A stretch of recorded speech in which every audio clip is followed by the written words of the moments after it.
Kale Ardan awakened the Academy's weakest skill, absolute efficiency. Everyone laughed because it seemed incapable of winning a fight. Its hidden rate multiplied every improvement from repeated use by 100. A child's fire spell grew cleaner after only a few casts. Kale had spent 16 years losing to naturally gifted students.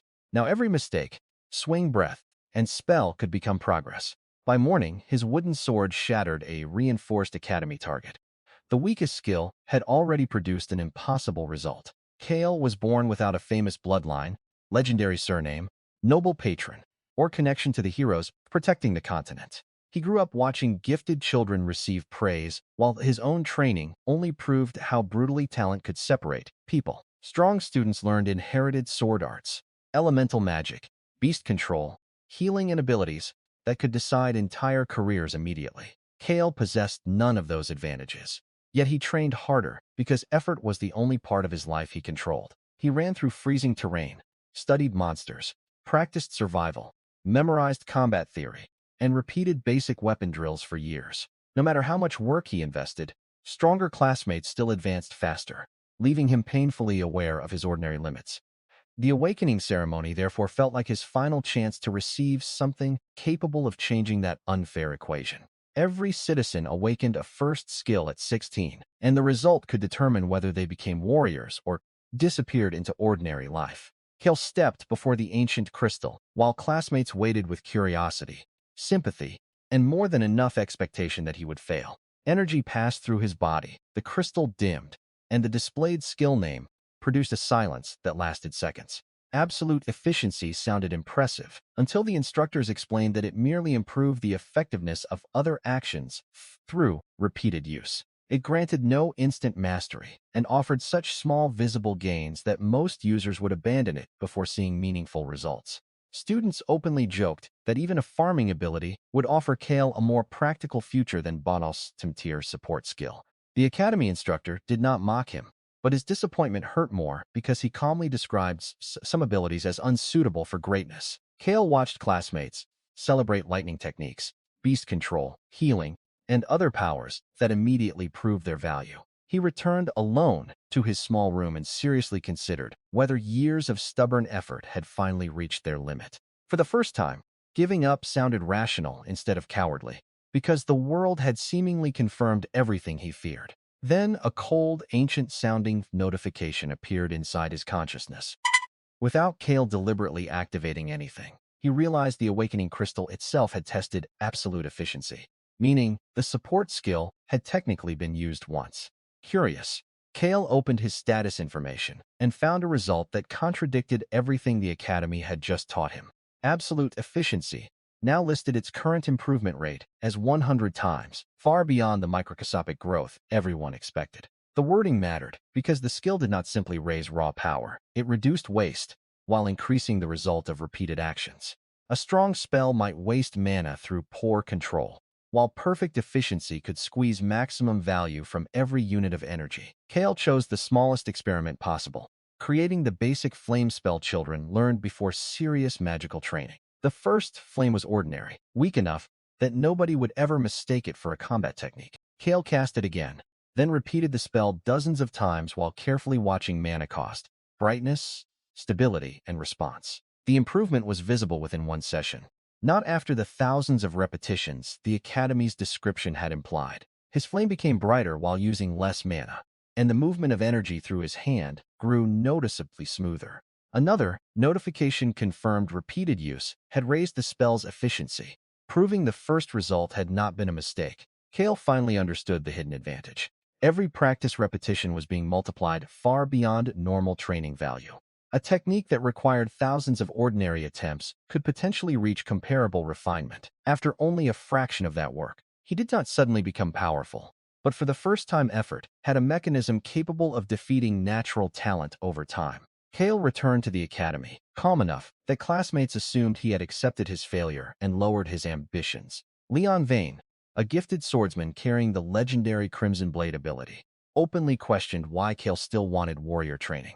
Leon believed effort without sufficient talent was inefficient in its own way, because natural advantages decided how high someone could realistically climb. Kale did not argue, since explaining the multiplier would expose the one advantage nobody yet understood. He walked onto the training field, carrying the same plain wooden sword he had used before awakening. Instead of attempting a flashy technique, Kale repeated the simplest attack he knew, until every unnecessary motion began disappearing. His grip adjusted, his shoulders relaxed, his balance improved, and the blade followed a cleaner path with each repetition. When Kale finally struck the reinforced target, the motion looked almost boring, compared with the spectacular abilities around him. The impact still shattered material designed to survive attacks from newly awakened students, freezing the entire training field. Leon's amusement vanished as he stared between the broken target and Kale's completely ordinary wooden weapon. Nobody could identify a secret technique, hidden bloodline, enchanted item, or external power, explaining what had just happened. Kale simply said it was nothing special and left before curiosity turned into a serious investigation. Rumors spread immediately, with students inventing explanations ranging from concealed talent to forbidden contracts. The truth was simpler and more dangerous. Kale had discovered that perfecting weak actions could eventually outperform careless use of powerful ones. Absolute efficiency also seemed broader than its description, because improvement affected far more than spells and weapon techniques. Kale began refining basic movement, breathing, balance, mana circulation, awareness, and other foundations most students treated as background skills. Hundreds of repetitions made his body move more cleanly while reducing the energy normally wasted through tension and poor habits. His breathing steadied, mana circulation smoothed out, and ordinary physical movement started feeling deliberately optimized instead of automatic. Veteran warriors spent years building these foundations, but Kale's multiplier compressed that development into a terrifyingly efficient cycle. He also recognized an important limitation. Comfortable repetition would eventually teach less than situations, forcing him to confront unfamiliar weaknesses. Pressure created mistakes, and mistakes gave absolute efficiency, something new to remove from his performance. The Academy's ranking system offered exactly that pressure through combat assessments against monsters and other students. Kale decided he would use every dangerous assignment as training rather than chasing recognition from people who had already dismissed him. The following week, the Academy announced a practical monster subjugation test inside a beginner dungeon, assigned according to student rank. Most classmates viewed the assessment as an opportunity to display their new abilities before instructors and improve their reputation. Kale saw something better. Live enemies would expose weaknesses no practiced dummy could reveal. Students mocked his decision to enter alone, insisting a support skill needed impossible amounts of repetition before becoming useful. Kale ignored them and crossed the dungeon gate, leaving the bright academy behind for stone corridors and real danger. The first beast was only a low-level clawed monster, easy for a competent newly awakened warrior, but valuable to Kale. Its opening attack numbed his arm and pushed him backward, immediately revealing flaws in his timing, stance, and defensive angle. He blocked again instead of retreating, letting absolute efficiency record the failed motion and refine how his body responded. The first fight lasted around 10 minutes because his movements were still inefficient under genuine pressure. A second similar monster required roughly half that time once the mistakes from the first encounter were removed. By the next battle, Kale's wooden sword followed cleaner lines while his body spent less energy producing stronger results. He was not gaining mysterious raw strength. He was wasting less of what he already possessed. Monsters that initially forced defensive struggles gradually became practical training partners, whose attacks supplied new information. Then Kale encountered a blood-fang wolf, a creature several levels above what should have appeared in the beginner area. Its speed and claws were dangerous enough that even elite students could struggle without preparation or support. Kale felt pressure for the first time since entering, yet the emotion that followed was excitement rather than panic. A stronger opponent meant more weaknesses exposed once set, creating exactly the kind of growth his skill needed. The wolf vanished from his sight during its first burst and attacked from an angle Kale failed to read. He escaped death by inches, but the claws tore his clothing and opened a deep wound across his shoulder. Pain sharpened the lesson, allowing absolute efficiency to analyze the speed, attack angle, timing, and blind spot that nearly killed him. When the wolf attacked again, Kale moved before the beast reached the same position, forcing its claws through empty air. The creature hesitated as though confused by an opponent, changing his responses during the same fight. Every additional exchange made the wolf's movements easier to predict because Kale's reactions were being refined in real time. What began as a desperate survival fight slowly became a battle the monster could no longer control. Realized absolute efficiency was not merely support for existing abilities. It converted experience itself into measurable evolution. The greater the challenge he survived, the more valuable the information feeding that growth engine became. Monitoring instructors watched through academy crystals as Kale stepped directly toward an attack that had nearly killed him minutes earlier. They assumed the weakest student had finally made a fatal mistake, because ordinary logic offered no reason to enter the wolf's reach. Kale had already removed the timing error that made the first strike dangerous, so the same attack now created an opening. One clean sword motion crossed the wolf's neck before its claws could complete their path. The Bloodfang wolf froze, collapsed, and left Kale standing with the same wooden weapon everyone considered inadequate. A new notification reported another substantial increase in efficiency after defeating an enemy far beyond his assigned difficulty. Kale understood that dangerous victories accelerated growth more sharply than safe repetition, making stronger opponents increasingly valuable. A sensible beginner would have exited after surviving such an abnormal encounter and reported the dungeon's difficulty problem. Kale instead looked toward the deeper darkness, where stronger monsters promised more information and faster improvement. The world had spent years teaching him that weakness was a permanent position, but his new skill treated weakness as raw material. With that realization, Kale continued deeper into the beginner dungeon instead of returning to the academy gate. Deeper sections were supposed to become harder.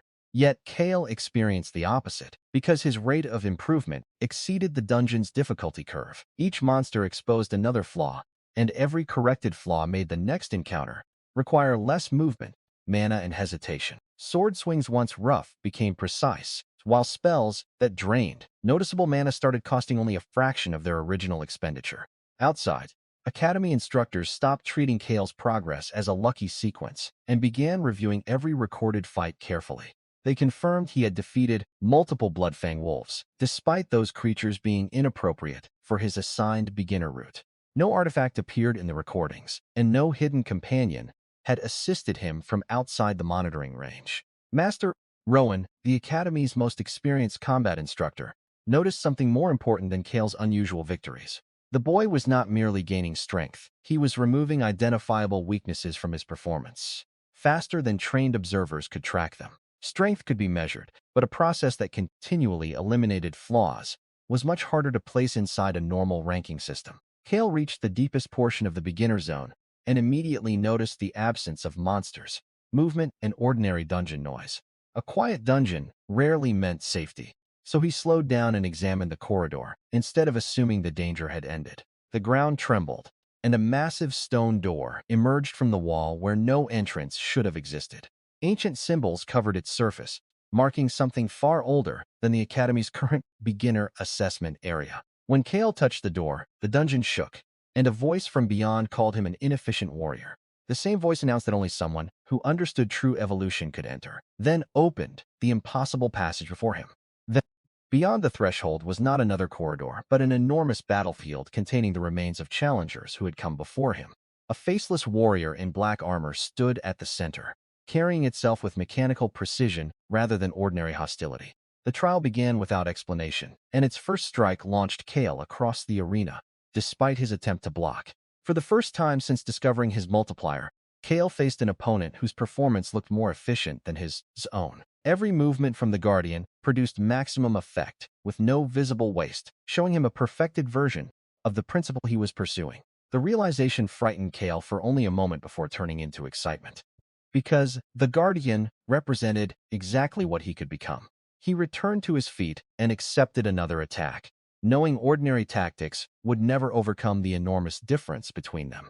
The Guardian struck with a consistency no monster possessed, forcing Kale to study timing, balance, economy of motion, and decision speed simultaneously. Injuries accumulated, his breathing grew heavier, and each failed defense showed how far his current efficiency remained from genuine perfection. Absolute efficiency continued learning anyway, converting every collision into corrections rather than allowing repeated mistakes to remain unchanged. The Guardian initially treated Kale like every previous challenger, but the length of the fight forced it to reconsider. An attack that overwhelmed him early was eventually blocked cleanly after repeated exposure revealed the most efficient response. For every sequence the Guardian demonstrated, Kale extracted one useful principle and removed another weakness from his own movements. He never copied centuries of experience instantly. He simply stopped wasting the lessons that experience placed directly above him. A notification finally announced that absolute efficiency had reached another threshold during the trial.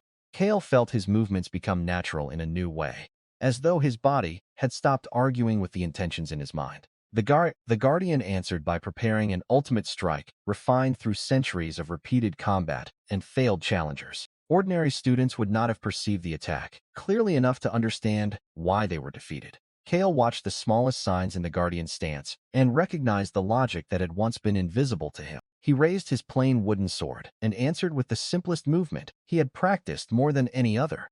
That basic motion contained the accumulated corrections from every fight, making simplicity more dangerous than complexity for the first time. Their weapons collided, and the arena shook hard enough to scatter ancient debris across the battlefield.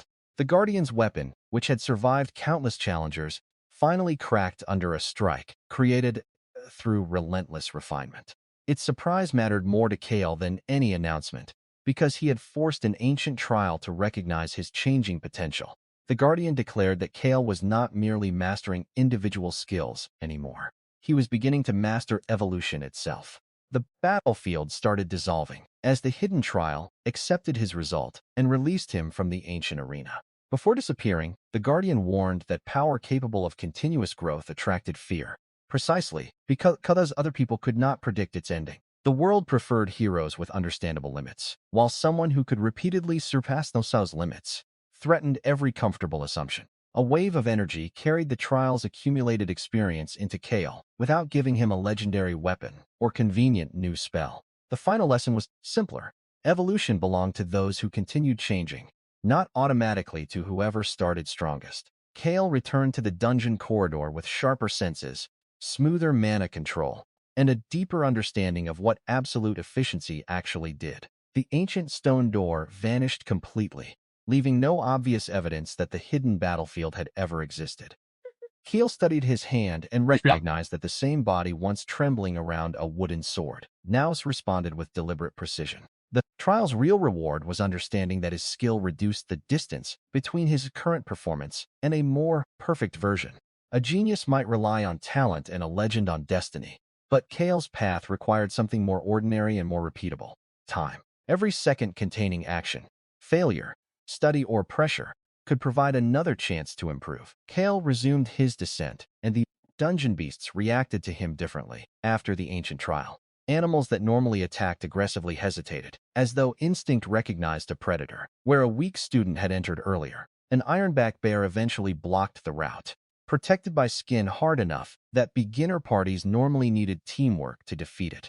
The beast charged with overwhelming weight, expecting the same result its defense gave against ordinary weapons. Kale stepped forward rather than away, using a refined attack angle, instead of trying to overpower the bear's entire body.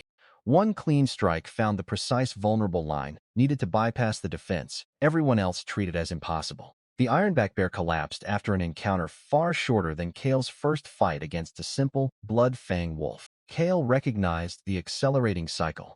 Better control created better victories. Harder victories created richer experience, and richer experience accelerated improvement. The stronger he became, the more efficiently he could create the conditions for becoming stronger again.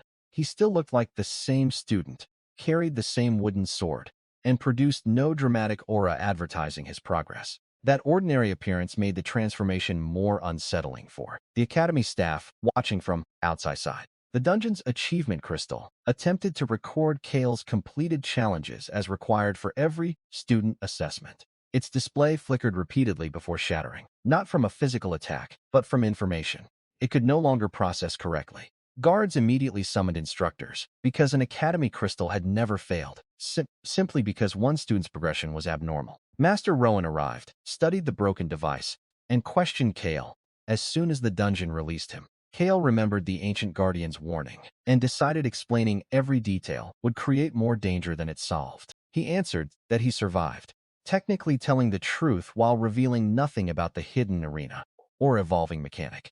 Rowan knew the response concealed important information, yet he also understood a student had reasons to protect a newly discovered advantage. Before the instructor could push further, the arrival of a royal visitor changed the atmosphere around the dungeon entrance. Princess Elara Vane approached wearing the royal emblem, and students nearby immediately lowered their voices and bowed. Elara ignored the attention and focused on Kale, the broken achievement crystal, and the impossible results connected to his assessment. She confirmed he was the student who awakened absolute efficiency, then asked to see his ability, rather than merely hear its description. Kale initially assumed she wanted another demonstration of the support skill, but Elara clarified that the process mattered more than the label. Some powers created damage, others defense, healing, or miracles, yet she had never seen one apparently transforming its own user. Her observation unsettled nearby students because the first royal genius to examine Kale did not dismiss his skill as worthless. Elara created a magical circle and proposed a direct test, believing combat pressure would reveal what the broken crystal could not explain.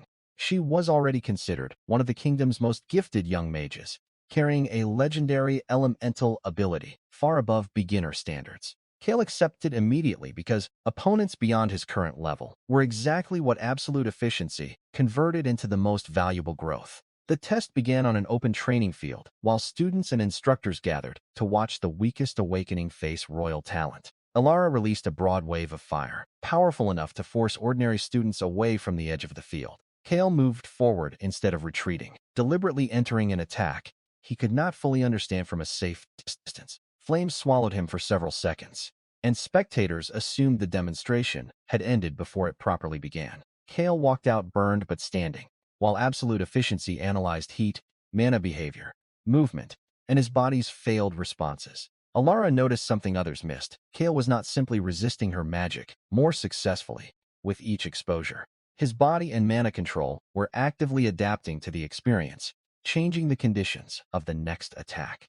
She increased pressure instead of stopping, wanting to know whether that adaptation had a meaningful ceiling. Kale survived another wave and felt his understanding of magical flow improving, even though he possessed no comparable elemental talent. Elara lowered her hand once the pattern became undeniable, visibly more serious than when the test began. She told Kale his skill was not merely improving separate abilities.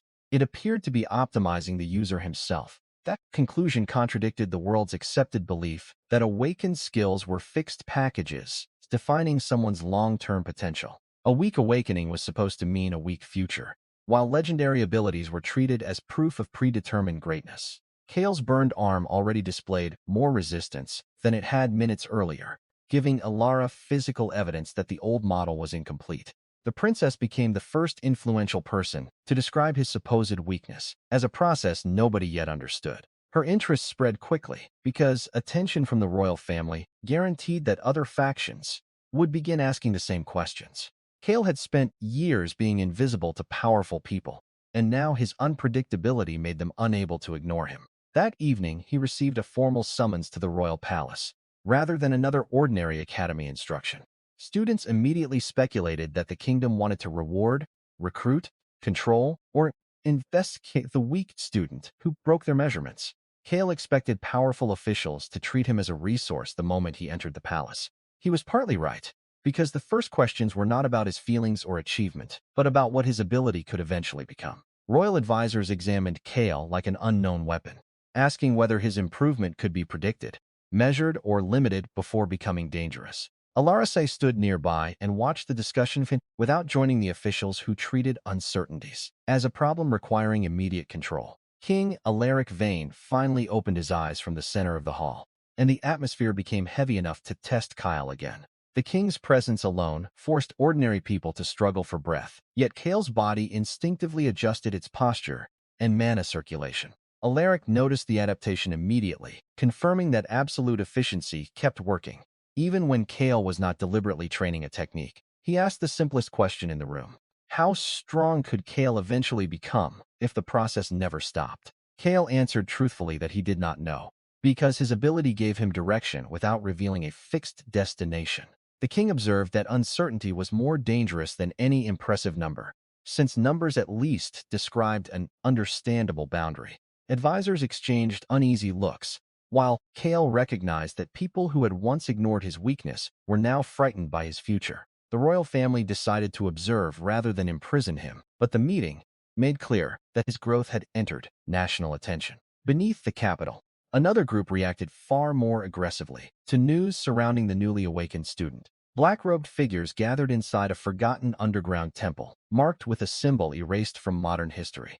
A crystal displayed Kale's image, while their leader announced that the evolution factor had awakened again after centuries of silence. The group remembered an earlier existence carrying a similar power, and feared the same uncontrollable growth could return through Kale. One subordinate argued he was only a student, but the leader considered youth the most dangerous part of the situation. They had discovered him at the beginning, before the ability accumulated years of battles and became impossible to contain. Kale knew nothing about that hidden councils and returned to the academy, hoping daily life might still feel normal. Instead, classmates who once mocked him now avoided his eyes, approached him for favors, or secretly resented the attention surrounding him. Kale ignored the sudden social change because his more important discovery was that absolute efficiency had never stopped refining him.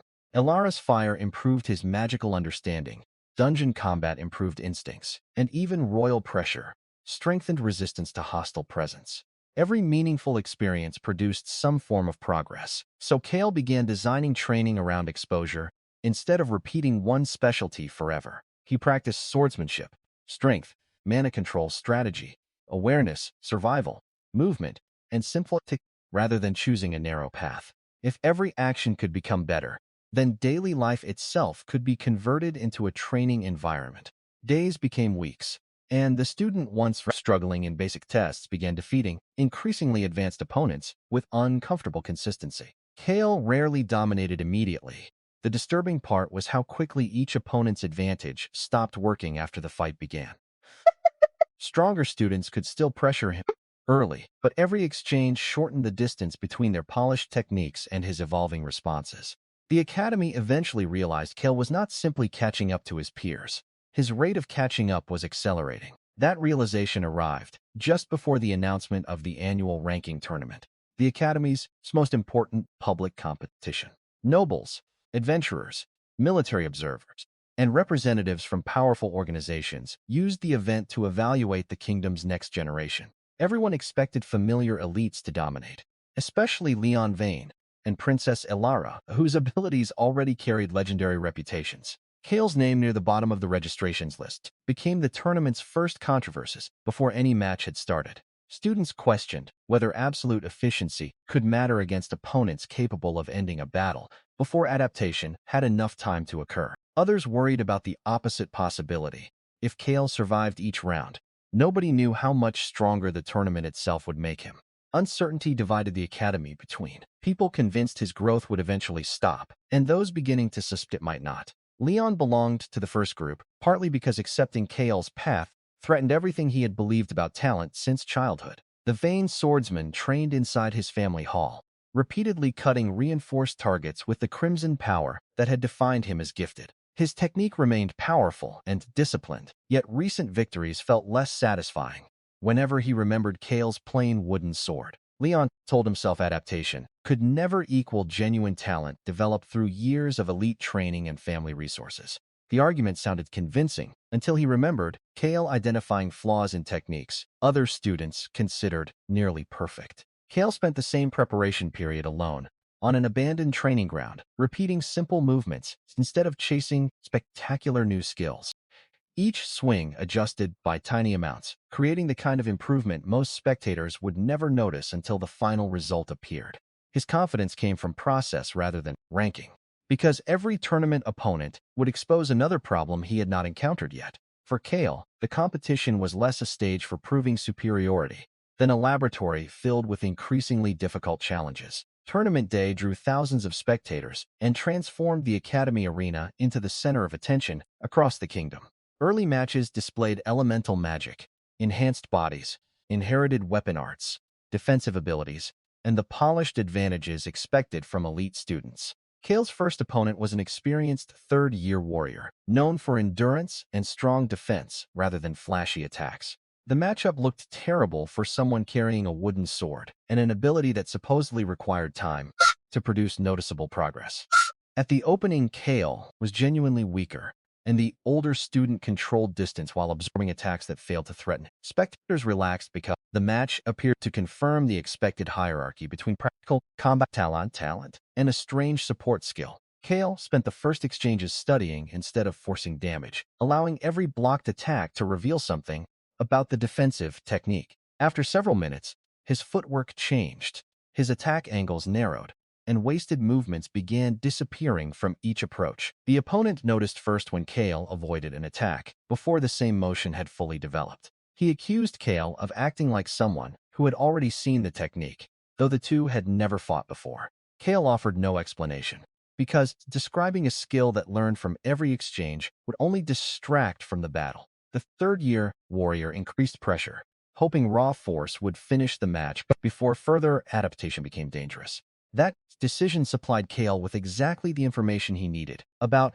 how the opponent behaved when forced outside a comfortable rhythm. A defensive opening appeared, and Kale used one clean counter rather than wasting strength on repeated attacks against the strongest area. The supposedly weakest participant won in less than 3 minutes, forcing the arena to reconsider what they had actually witnessed. Kale did not celebrate, because one victory only confirmed that the tournament environment could feed his growth as expected. The next round placed him against a magic specialist who attacked from multiple directions, with a wide variety of spells. Kale initially struggled with unfamiliar trajectories, but each surviving exchange improved his reading of mana patterns and casting rhythms.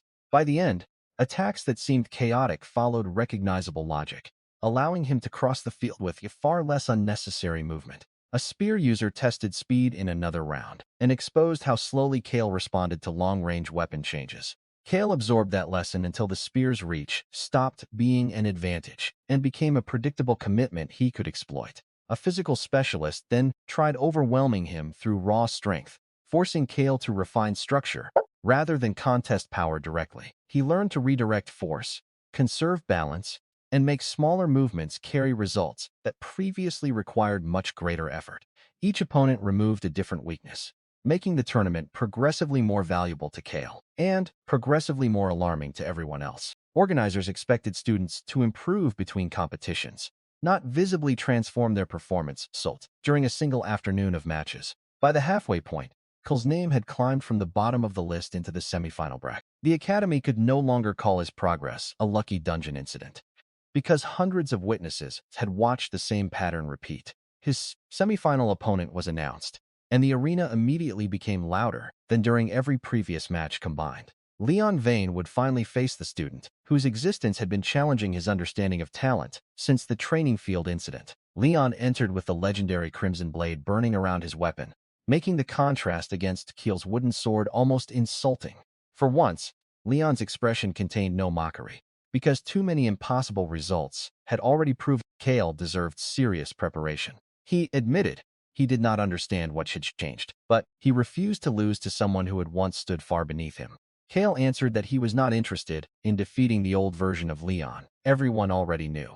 He wanted to see how strong Leon truly was when forced to show everything rather than relying on reputation. The challenge made Leon smile, because Kale was asking for the same thing he secretly wanted from the match. When the referee signaled the start, Crimson Blade erupted in concentrated red fire instead of a cautious opening exchange. Leon crossed the arena with speed most students could barely follow, aiming to prevent Kale from gathering enough information to adapt. Kale watched feet, shoulders, breathing, mana flow, and sword alignment, rather than becoming distracted by the spectacular flames. Absolute efficiency processed those details fast enough for him to raise his wooden sword at the precise interception point. Their first collision shook the arena. Yet, Kale blocked an attack that should have ended the semifinal immediately. Leon landed several steps away, genuinely confused that Kale had answered a family technique refined by elite sword instructors. Kale described the movement as inefficient, an accusation almost more insulting than surviving the strike itself.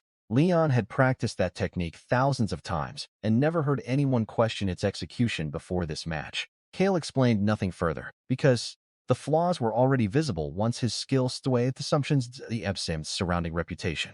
Leon attacked again with greater speed and power, refusing to let one successful block define the match. The arena filled with red energy as he chained techniques that would overwhelm ordinary students through pressure alone. Kale kept moving with fewer steps each time, not because his body suddenly became faster, but because his choices became more efficient. Experienced spectators recognized the difference and realized Kale was shortening routes instead of simply increasing physical speed. Leon understood the same thing when attacks requiring complex responses were eventually answered by movements that looked almost effortless. The possibility angered him because Kale was not copying Crimson Blade. He was exposing places where Leon still wasted effort.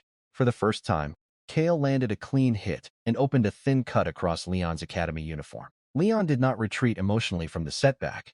Instead, he accepted that Kale had become a genuine rival. The red flames around Crimson Blade contracted, rather than expanding, signaling that Leon had stopped fighting for spectacle.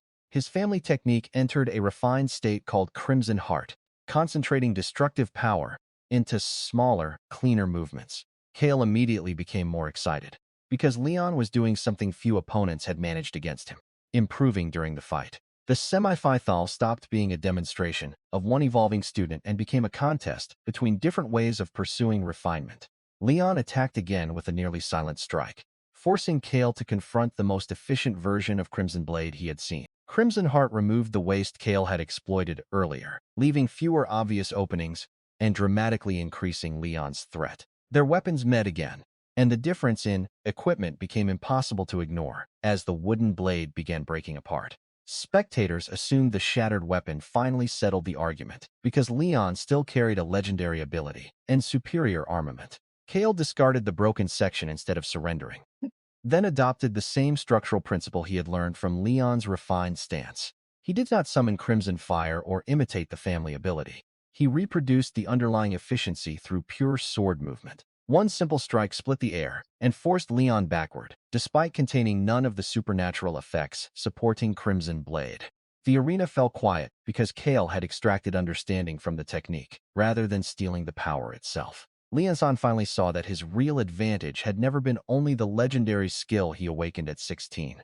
Years of disciplined sword training had created principles Kale could study, respect, and eventually integrate into his own path. Kale respected Leon more after realizing that distinction, because natural talent had not performed all the work for him. The semifinal pushed absolute efficiency to another threshold, precisely because Leon refused to remain the easy pattern Kale first identified. Above the arena, the tournament ranking crystal began vibrating as it attempted to calculate the changes occurring inside the match. Cracks spread across its surface, even though neither fighter had attacked the device or sent energy toward it. The crystal was not physically overwhelmed by combat. Its measuring system simply could not assign Kale a stable progression value. A warning appeared before thousands of spectators, announcing an unknown evolution phenomenon instead of an ordinary combat score. That message was meant for system administrators rather than students, making the public failure more disturbing than a broken scoreboard. Master Rowan understood that the tournament had revealed Kale's potential rather than merely confirming his current strength. Every known ability started with some destination or category, but Kale's skill seemed to define only a direction, forward. Leon looked at the damaged crystal and admitted nobody knew where Kale's growth would actually stop. Kale privately felt curiosity rather than triumph, because the same uncertainty that frightened others was exactly what fascinated him. The tournament continued after Leon's defeat, though every remaining contestant now entered against Kale with far more caution. A lightning specialist used speed to overwhelm his perception, but repeated exposure taught Kale to read the rhythm preceding each burst. A gravity mage increased pressure until Kale struggled to remain upright, forcing his body to refine posture and energy distribution. Another physically enhanced warrior tried overpowering him directly, only to watch Kale redirect force instead of matching strength head-on. Each match attacked a different weakness, preventing absolute efficiency from becoming trapped inside one narrow method of improvement. The annual ranking tournament had accidentally become the most concentrated training environment Kale had ever experienced. Military officers, noble families, adventuring organizations, and other kingdoms began watching the broadcast specifically because of him. Some observers saw a rare talent worth recruiting, while others saw a future threat whose limit could not be calculated. Deep beneath the capital, the black-robed group watched his progression with increasing urgency. One member could not understand how a student had advanced so quickly from weak awakening to national attention. Their leader argued that Kale's lack of arrogance made him more dangerous than gifted prodigies, who eventually believed themselves complete. A person convinced he had reached the top might stop searching, while Kale continued treating every success as unfinished work. The group recognized unlimited potential mattered less than the mentality driving someone to use that potential continuously. Back in the arena, the final opponent was announced, and the entire kingdom recognized the name immediately. Princess Elara Vane stepped onto the field as the royal genius who had already tested Kale before the tournament. Her celestial flame was considered one of the strongest magical abilities of their generation, and had defeated far more experienced opponents. Elara did not intend to repeat their first encounter, because she had spent the tournament refining herself after seeing how Kale learned.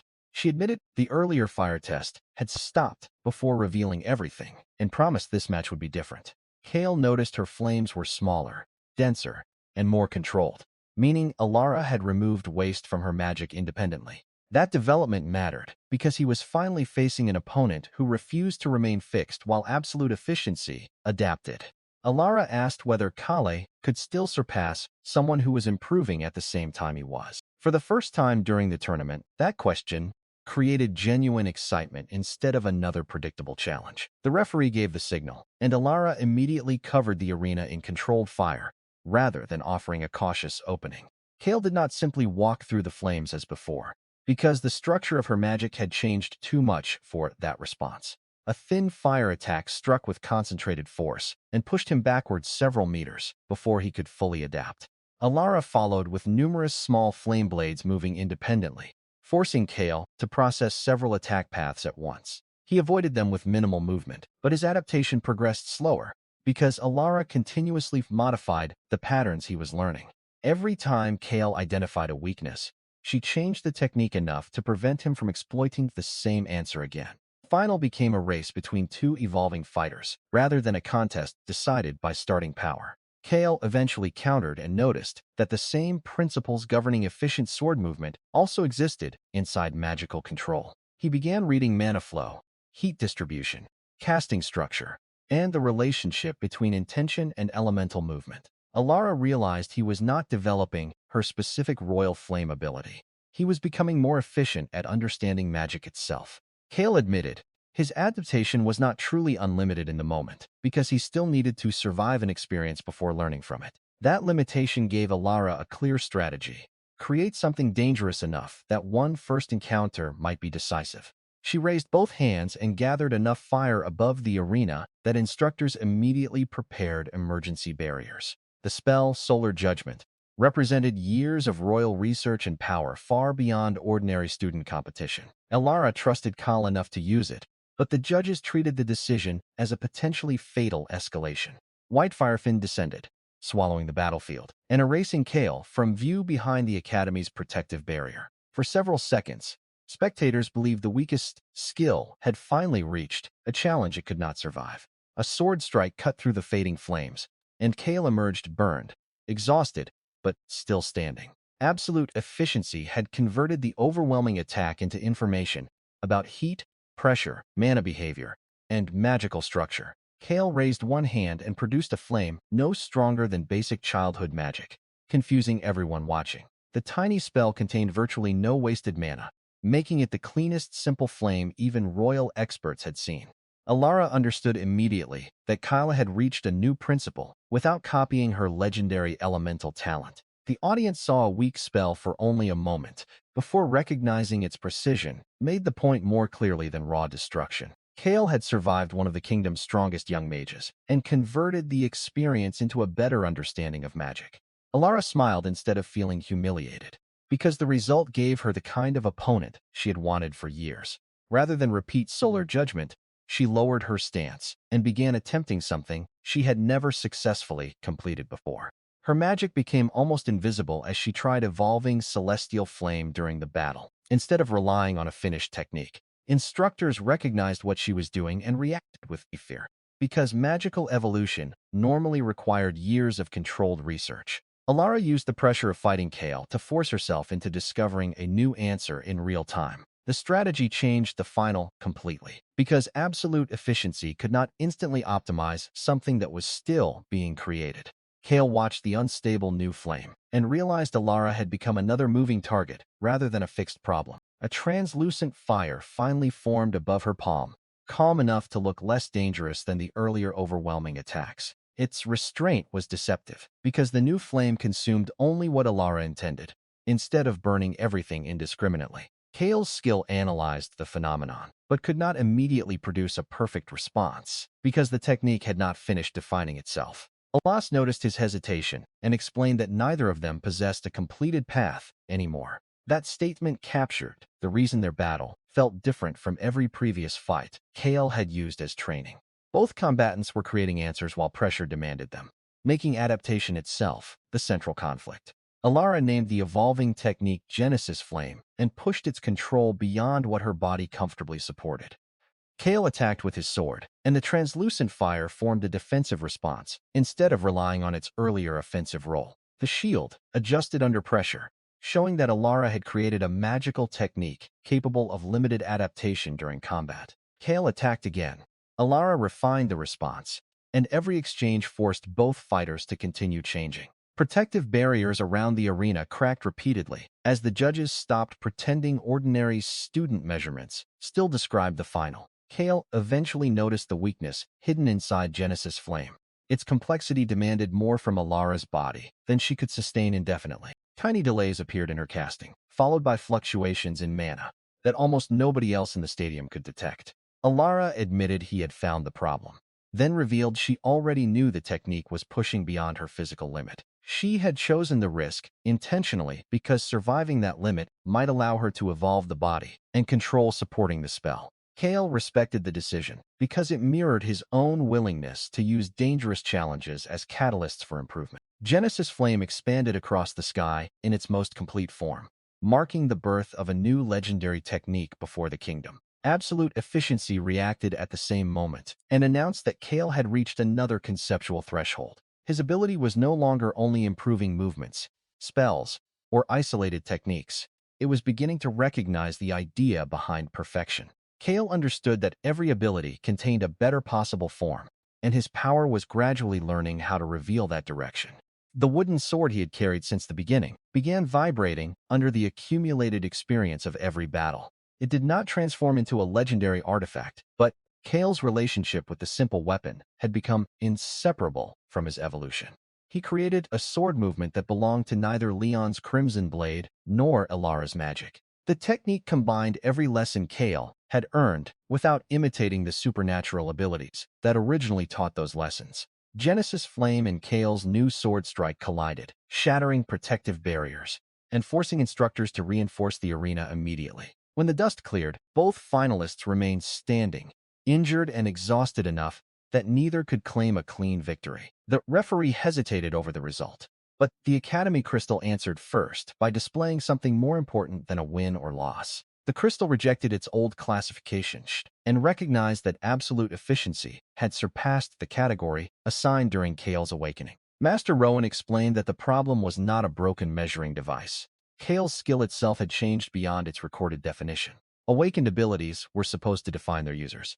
Yet Kale had somehow forced his supposed weakness to evolve with him. Elara congratulated him for making the world acknowledge what the Academy had dismissed as worthless only weeks earlier. Kale appreciated the moment, without treating recognition as an ending, because every new answer had already produced larger questions. The tournament concluded, but its consequences immediately spread beyond students, rankings, and Academy prestige. Military leaders requested reports, noble houses sought information, and royal advisors debated whether Kale represented opportunity or uncontrollable risk. That same night, the palace held an emergency discussion centered on the student whose skill had rewritten its own classification. One commander argued that unknown abilities should never be allowed to grow unchecked. Success could affect the entire kingdom. Another official reminded him Kale was still a student who had committed no crime and repeatedly shown restraint. King Alaric rejected the assumption that rapid growth automatically made Kale dangerous, calling their misunderstanding the more immediate threat. The king believed power mattered less than the decisions directing it, and Kale had consistently chosen training rather than domination. He still refused blind trust, since good intentions could change under pressure just as surely as abilities could evolve. Alaric ordered Kale invited to the royal training grounds, so both sides could understand each other's limits honestly. Kale returned to his dormitory before receiving the summons, and finally had enough quiet to examine what the tournament changed internally. His swordsmanship, magical understanding, combat instincts, and movement had improved, but absolute efficiency itself now felt fundamentally different. What began as a performance multiplier was starting to create new possibilities instead of only polishing existing actions. Kale suspected the skill's official description had never contained its complete nature, whether from ignorance or deliberate interference. The mystery became more important than tournament fame because someone somewhere had clearly misunderstood or hidden what this ability could become. A royal messenger arrived the next morning, carrying a formal seal and instructions for Kale to report to a private training complex. Rumors spread before he left campus, with students predicting everything from royal recruitment to permanent confinement. Kale accepted because the palace had resources capable of answering questions the academy could not even formulate correctly. The royal grounds contained ancient weapons, reinforced arenas, magical research equipment, and facilities unavailable to ordinary students. King Alaric waited with Master Rowan, an elderly mage covered in old symbols, and a veteran woman wearing ancient armor. Kale asked why so many high-level figures were necessary for one student, and the king answered that they needed to understand him. The old mage stepped forward and examined absolute efficiency, using methods developed for forgotten bloodlines and ancient powers. His confidence disappeared almost immediately, replaced by visible fear, as the readings contradicted everything modern records claimed. Alaric ordered a full explanation, and the mage finally said Kale's ability was not incomplete or naturally weak. Absolute efficiency had been sealed, deliberately reduced until it resembled a support skill nobody would consider threatening. The revelation changed Kale's understanding of his entire awakening, because weakness had apparently been imposed rather than inherited. The mage had spent decades studying forgotten abilities, yet even he had never encountered a restriction built with this complexity. Ancient records described an era before the current kingdoms, when humans actively pursued evolution beyond natural limits. Some researchers used magic, others weapons, bloodlines, or forbidden experiments, all searching for methods to surpass fixed potential. One person discovered a path different from every other approach: evolution achieved by continuously removing inefficiency and weakness. The old mage revealed the original ability's true name: perfect evolution, a title absent from every modern public record. Absolute efficiency was merely the crippled form left behind, after later generations dismantled and restricted that power. The first perfect evolution user became terrifying, not because he began strongest, but because every challenge eventually stopped working against him. Warriors could be exhausted, mages could run dry, and fixed abilities always contained limitations enemies might exploit. Someone who continually removed weaknesses turned every failed attempt to defeat him into preparation for the next attempt. The world eventually united against that existence, despite no simple record proving he had begun as a destroyer. Fear came from what he might become, rather than a single crime anyone could measure comfortably. History claimed the original user died, but the mage admitted nobody actually knew what happened after the final confrontation. What remained certain was that powerful groups later divided perfect evolution's functions and buried the original name. They reduced its growth, changed how it presented itself, and made future awakenings look too worthless to attract serious attention.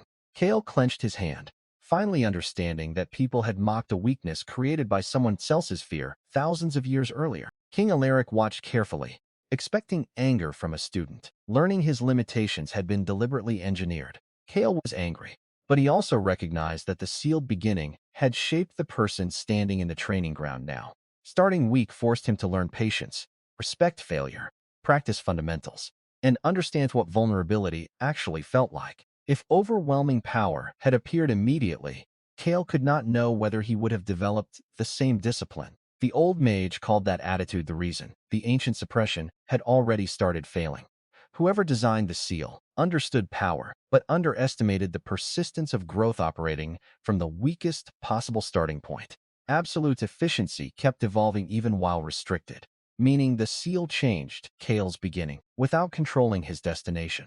The mage warned that the original functions appeared to be returning as Kyle accumulated enough experience to challenge each restriction. Kale felt something deep inside his consciousness respond, like a door, recognizing that the person outside finally possessed the right key. Energy erupted across the royal training field, without Kale deliberately casting a spell or releasing an attack. The ground cracked, air distorted, and an unfamiliar symbol appeared above him for only a few seconds. A voice older than the notifications he knew announced that compatibility had been confirmed and his growth record accepted. The message declared the first stage restored, causing the ancient mage to realize one layer of the seal was opening naturally. Kale did not lose control as the energy settled, which relieved the king more than any explanation could have done. His appearance remained unchanged, but internally, he felt as though a missing part of his own thinking had returned. Absolute efficiency previously showed better versions of actions. The restored function opened awareness of possibilities beyond actions he already knew. Improvement meant doing something better, while possibility meant becoming capable of something he had never previously been able to do. The old mage explained, the seal contains 7 layers rather than one barrier, immediately changing the scale of the problem.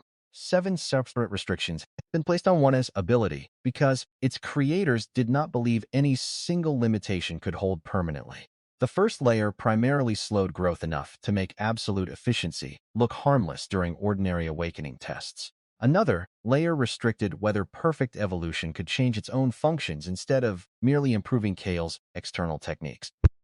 That distinction frightened everyone present, because a power that evolved itself could eventually rewrite the rules, meant to restrain it.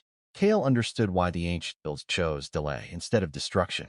They may never have found a reliable method to erase it. The first restored stage did not make him omnipotent, and the old mage warned that most of the original ability remained sealed. Even that limited restoration was enough for everyone to reconsider how little they actually understood Kale's current ceiling.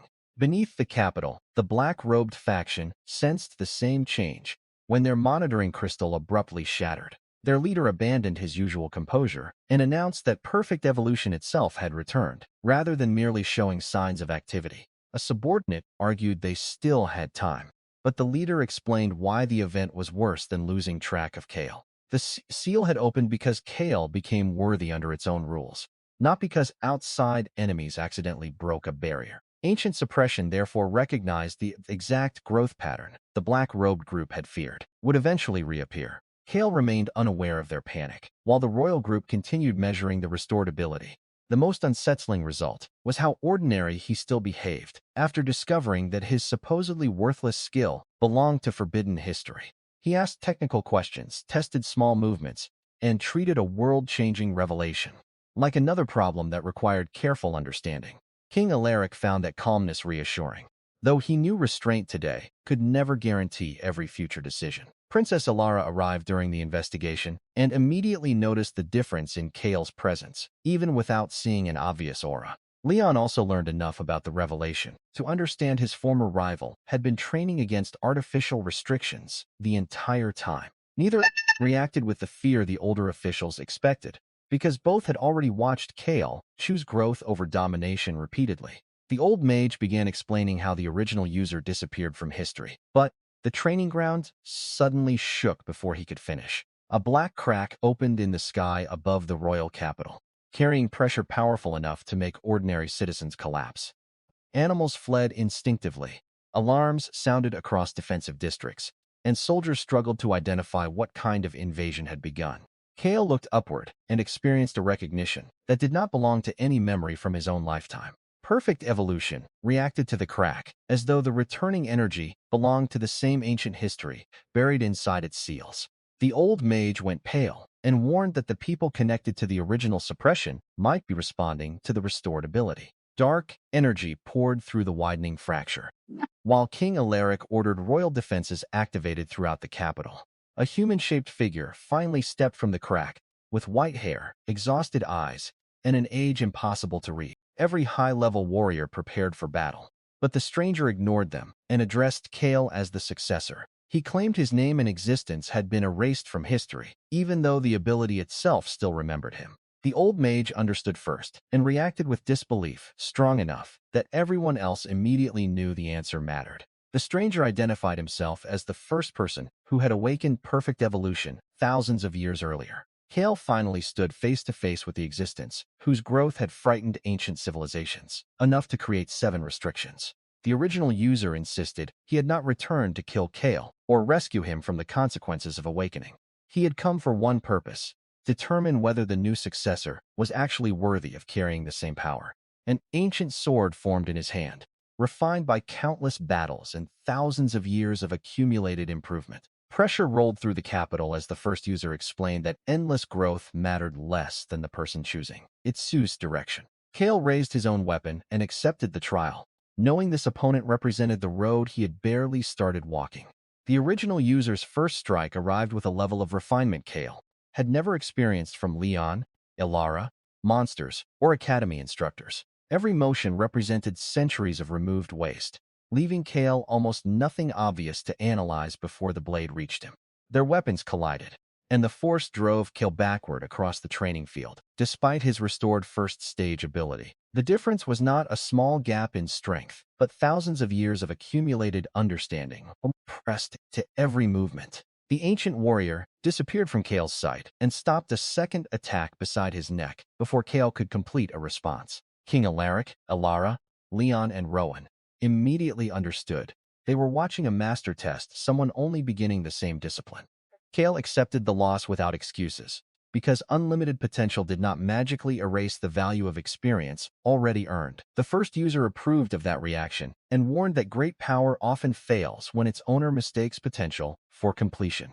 He explained that evolution has no final destination, making satisfaction with one's current state more dangerous than temporary weakness. Kale attacked again using his own simplest sword movement, rather than trying to imitate techniques he could not possibly match yet. The ancient warrior blocked easily, but he noticed the second attempt already differed from the first in angle and intention. Kale continued losing exchanges, while extracting principles from each defeat instead of expecting one miraculous leap to erase centuries. His skill studied why movements worked, what purpose they served, and which parts of the ancient styles were essential rather than decorative. The original user realized Kale was reconstructing the logic behind techniques instead of merely copying their visible shapes. That difference impressed him more than raw progress because it showed the successor was using perfect evolution through understanding.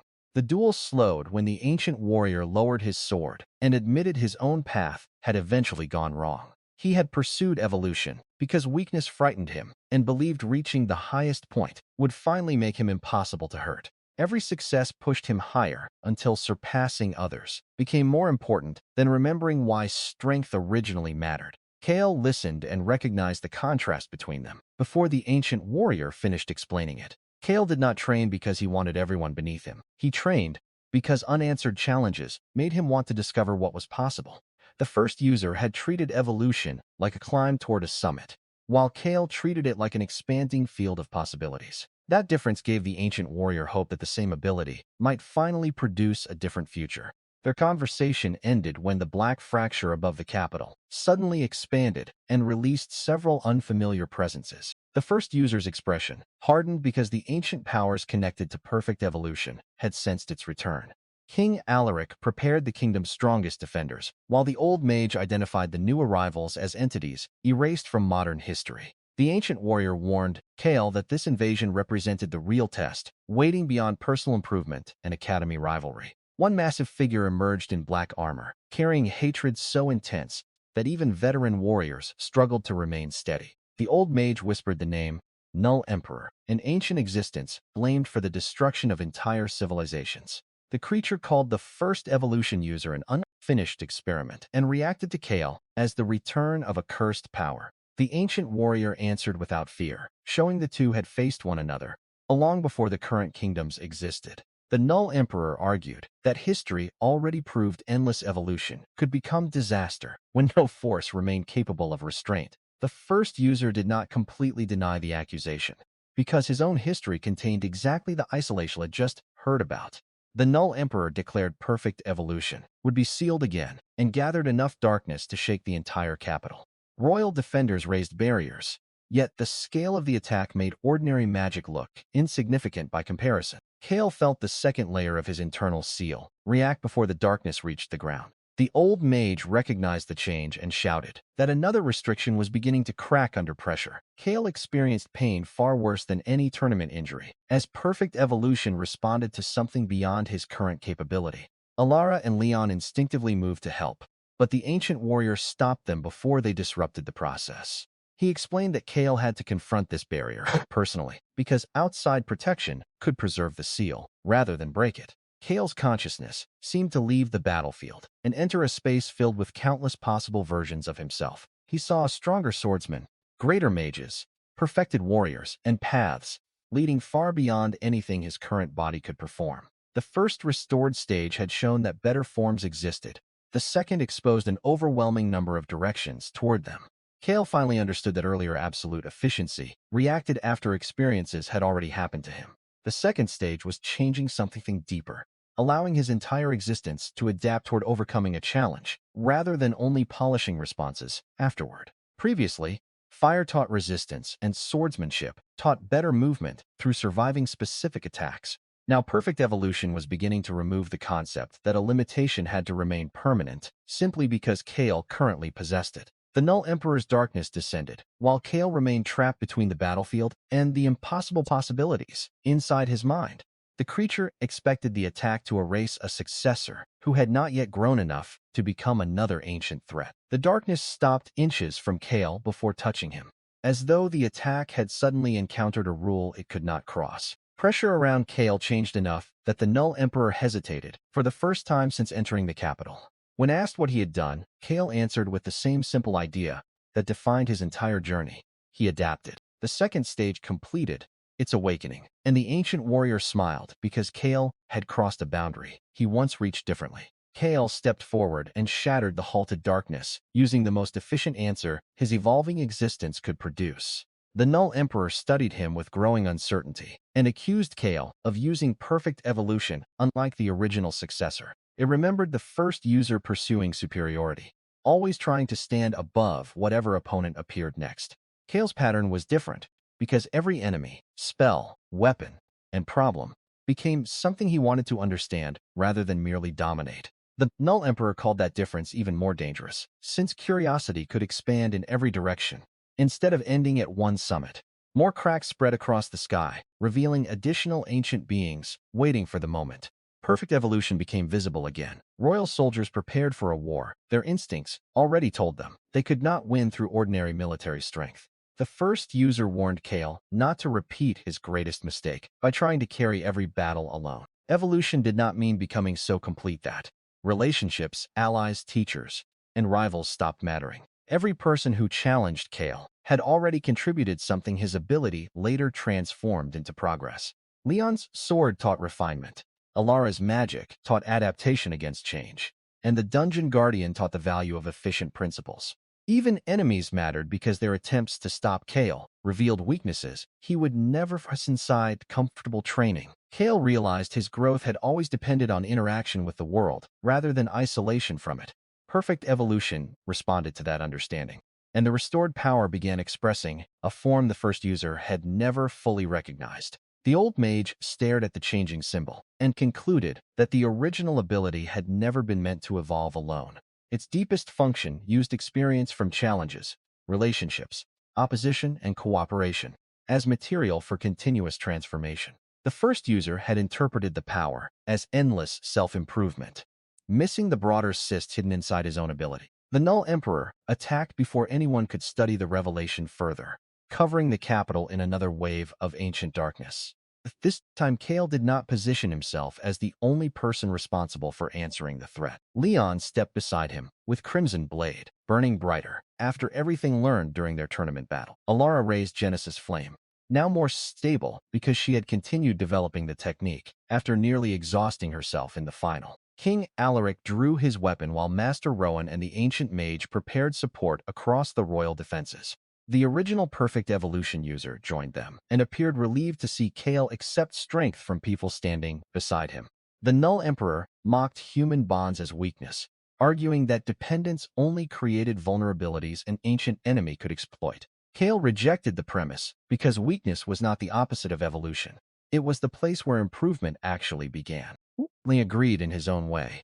Admitting he once believed being chosen by talent meant he had already started above everyone else. Fighting Kale forced Leon to discover that a gift mattered less if its owner stopped refining how it was used. His Crimson Blade had changed since the semifinal, becoming less wasteful and more controlled instead of simply producing larger flames. Elara had reached the same conclusion through Genesis Flame, which now balanced destructive power with control her body could sustain. Their growth proved Kale was not the only person capable of changing under pressure, even if his ability accelerated the process unnaturally. The original user watched the younger fighters and finally understood why his own version of perfect evolution had led toward loneliness. He had treated every person as another comparison point, rather than someone whose existence could expand what he understood. Kale's journey offered a different answer. Stronger companions created better challenges, better decisions, and more directions for everyone involved. The Null Emperor rejected that philosophy and released enough power to tear through the capital's outer defensive formations.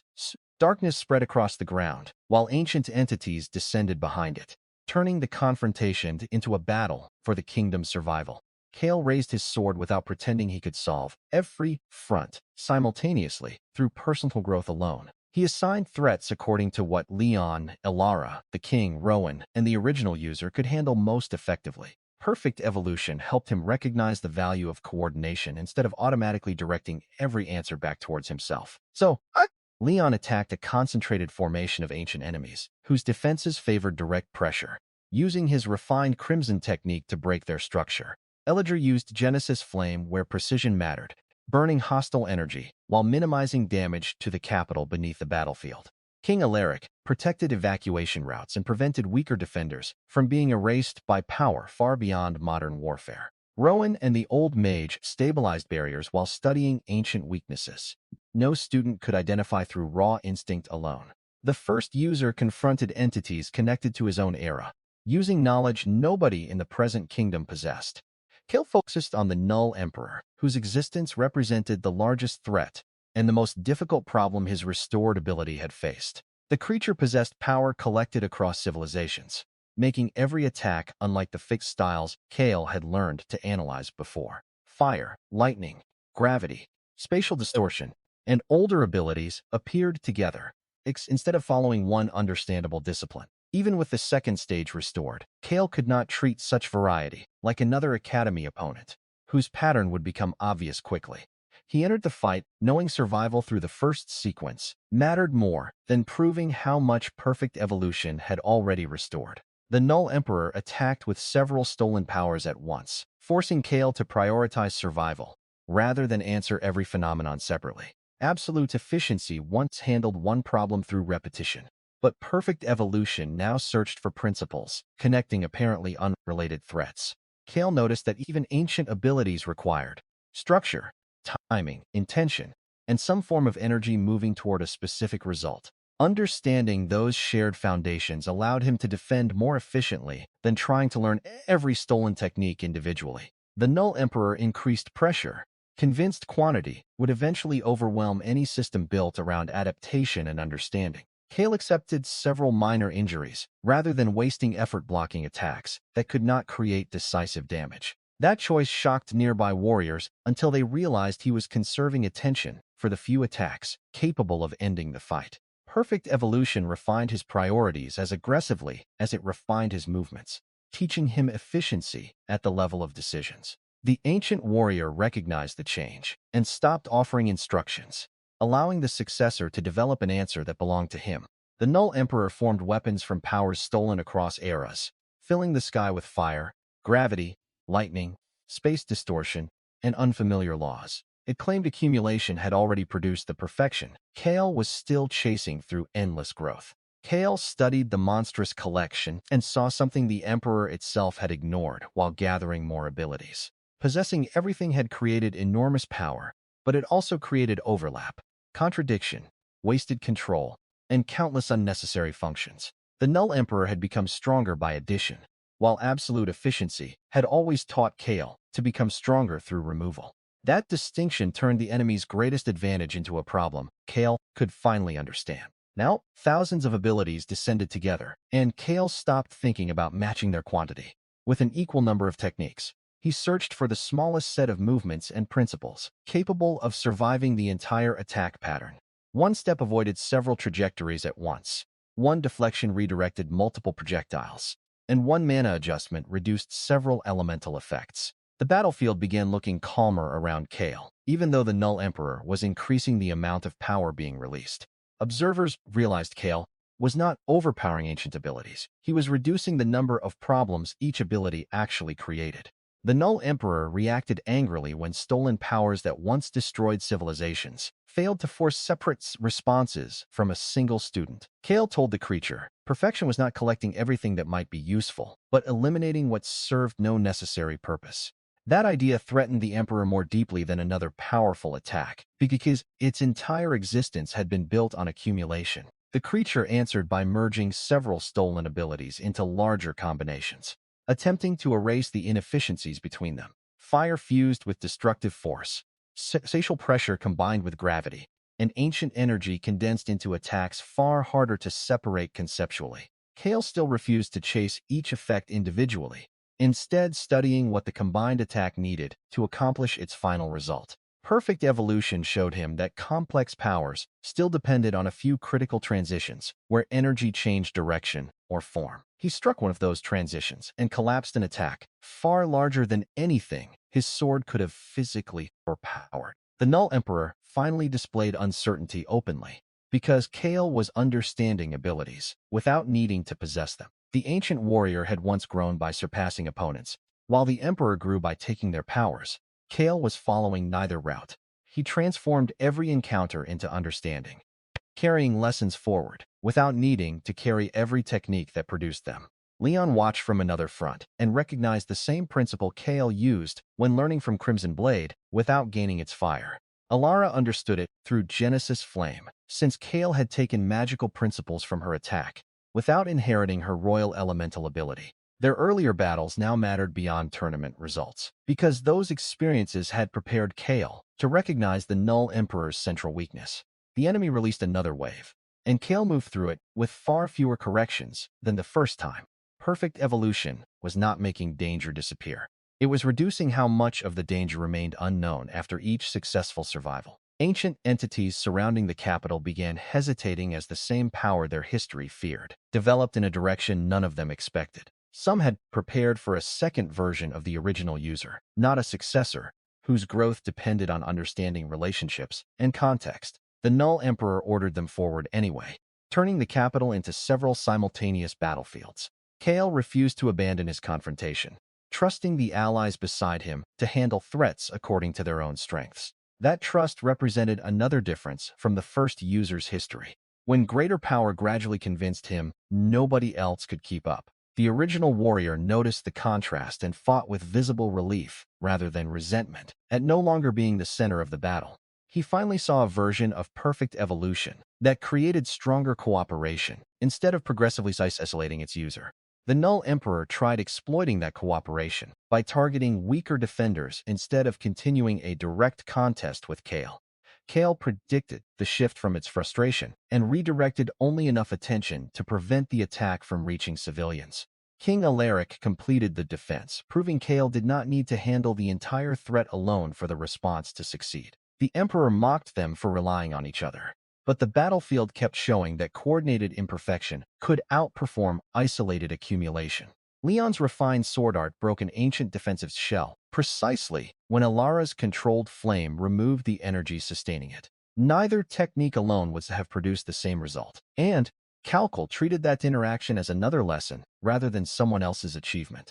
Perfect evolution responded to cooperation the same way it responded to conflict, extracting new understanding from how different strengths combined. The Null Emperor sensed the change and realized attacking Kale's allies could actually provide the successor with additional evolutionary material. That created an impossible strategic problem. Pressure made Kale grow, while avoiding pressure allowed the kingdom time to reorganize. The ancient faction had once solved this problem by sealing perfect evolution before another user could reach meaningful development. Kale had already crossed that threshold, leaving the Null Emperor without the simple historical answer it expected to repeat. The creature gathered its stolen powers closer to its body and stopped wasting energy on broad attacks across the capital. Kale immediately noticed the shift, because the enemy had finally started applying efficiency to itself, instead of relying on quantity.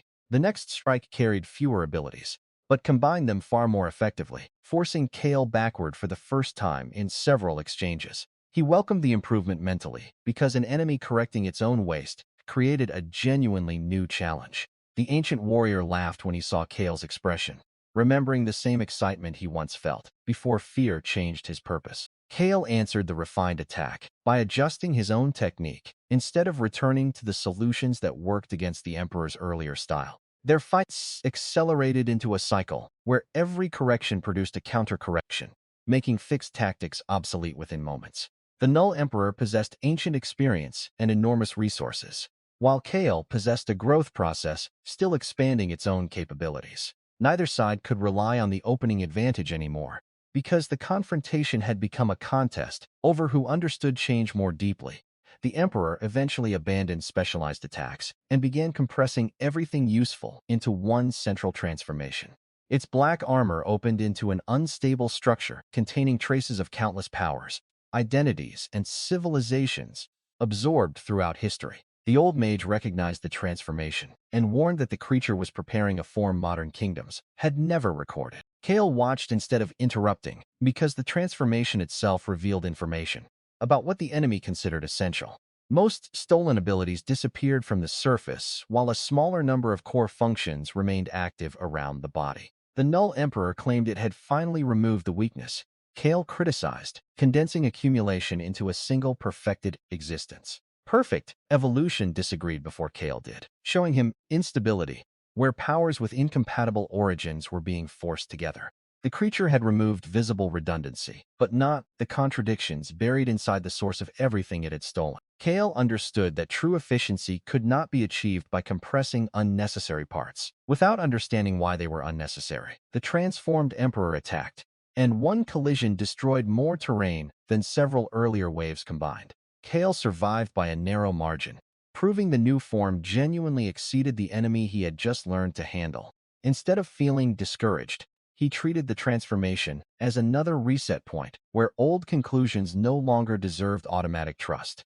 The second stage ability analyzed the impact, his injuries, the Emperor's movement, and the hidden conflict inside its merged powers.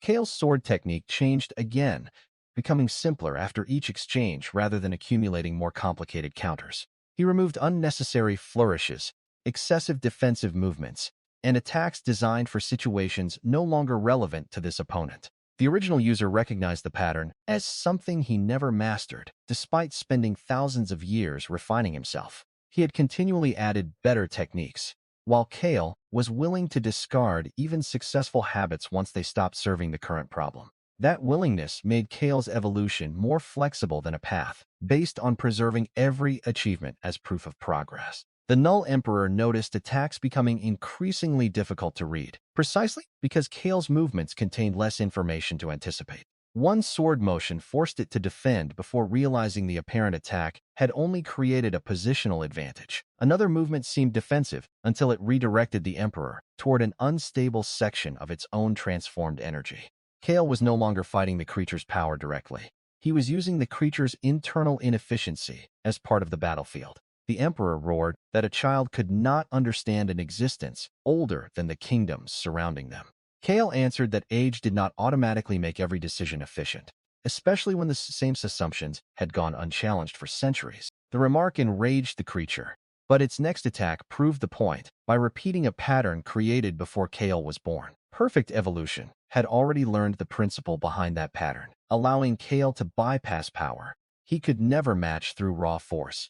The ancient warrior watched the exchange and finally stopped seeing Kale as merely the next user of his ability. He began seeing him as the first person to discover what perfect evolution had been capable of becoming all along. The Null Emperor sensed the shift and committed fully to its transformed state, sacrificing flexibility for maximum concentrated power. That decision increased immediate danger but gave Kale a clearer understanding of what the enemy could no longer change quickly. He signaled Leon and Elara without abandoning the duel, asking them to pressure the Emperor from angles, its compressed form handled poorly. Leon attacked the defensive side, while Elara targeted unstable energy transitions with Genesis Flame's precision. The Emperor blocked both, but doing so forced its core structure to expose the contradiction Kale had been waiting to confirm. Kale struck that opening with a technique built from every major lesson collected since the day his awakening was mocked. The attack did not end the Null Emperor, but it cracked the transformed armor and proved the supposedly perfected form remained incomplete. For the first time, the ancient creature looked genuinely afraid of the successor, rather than merely angry at perfect evolution's return. Kale understood the final phase had begun, because the enemy had run out of comfortable explanations for why his growth should eventually fail. The Null Emperor transformed completely, abandoning every remaining trace of an ordinary body to become a vessel for stolen power. Thousands of abilities circulated through the creature at once, creating something closer to a living catastrophe than a warrior. The pressure forced weaker defenders to retreat, but Kale saw the transformation as confirmation of the enemy's deepest mistake. It believed perfection meant possessing everything, while absolute efficiency had always taught that unnecessary parts weakened the final result. Every stolen identity, forgotten technique, incompatible law, and unresolved contradiction still exist inside the Emperor's supposedly perfected body. The creature accused Kale of arrogance for comparing a teenager's temporary growth with an existence older than the current kingdom's. Kale ignored the age difference and focused on the inefficiencies created by thousands of powers competing for one intention. The Null Emperor activated numerous abilities simultaneously, covering the sky with attacks capable of destroying entire sections of the capital. Kale did not process each ability as a separate problem, because that approach would lose before the first exchange ended. He looked for balance, direction, timing, and the few structural points every attack needed before it could reach its target.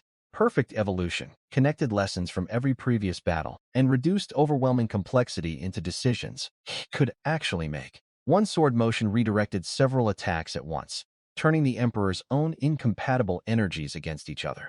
Spectators watched thousands of powers fail around a single movement that contained almost no wasted force. So the Null Emperor grew colder and admitted Kale was finally beginning to understand what made their conflict different. Kale disagreed, explaining that he was not trying to become stronger than every stolen technique one by one. He was trying to understand why the Emperor needed so many techniques in the first place. That question exposed a weakness the ancient creature had spent centuries avoiding by simply collecting more power whenever uncertainty appeared. Fire opposed ice, light opposed darkness, space manipulation interfered with gravity, and countless origins pulled the Emperor's control in different directions. More accumulation had increased power while quietly reducing harmony, creating the exact inefficiency Kale's ability was designed to expose. The Null Emperor attacked again, but Kale redirected the sequence through its own contradictions instead of meeting raw force directly. Several stolen abilities canceled one another, and the creature finally experienced the cost of carrying powers it never truly understood. The first perfect evolution user laughed softly, recognizing that Kale had found an answer neither ancient side discovered before. The Null Emperor began merging stolen powers in desperation, compressing them so fewer contradictions would remain available to exploit. Kale watched the transformation and saw another lesson. Efficiency required understanding, not merely forcing incompatible parts into the same container. The merged abilities produced a single massive attack, far more stable than the Emperor's earlier chaotic barrage. Kale acknowledged the improvement and adjusted rather than pretending his previous solution should still work automatically. The attack descended, and perfect evolutions searched his accumulated experiences for the smallest answer capable of surviving it. Kale split the strike along a weakness in its construction, allowing enormous power to pass around him, instead of trying to destroy it. The Null Emperor demanded to know how someone so young could understand powers gathered across thousands of years. Kale answered that he did not need to possess those powers to understand the mistakes created while using them. The creature roared and started combining everything into one final form, believing total unity would eliminate every remaining inefficiency. Its body changed again, as stolen abilities collapsed inward, stripping away obvious differences between the powers it had accumulated. The ancient warrior warned Kale that this transformation represented everything perfect evolution could become if growth lost its purpose. Kale saw the same danger himself: endless strength without identity, curiosity, relationships, or any reason beyond avoiding weakness. The second stage, Seal reached its highest point and revealed a new principle centered not on greater power but on harmony. Perfect evolution responded to the difference between efficient growth and compulsive accumulation, clarifying the direction Kale wanted to choose. The final battle therefore stopped being a question of whether Kale could become stronger than an ancient monster. It became a test of whether he could keep his purpose while using a power built for endless change. The transformed Null Emperor attacked with a single unified force, carrying the weight of everything it had stolen. Kale watched the attack without focusing on spectacle, searching for the weakness hidden inside its claim of complete unity. Every lesson from Leon, Elara, the Dungeon Guardian, royal pressure, monsters, and the ancient warrior connected inside his understanding. Kale realized evolution was not becoming stronger than everything around him. It was becoming better than the person he had been before. His sword moved once, splitting the unified attack along the exact line where its forced harmony remained unstable. The Null Emperor stared in disbelief as power gathered for centuries passed around Kale without producing the decisive result it promised.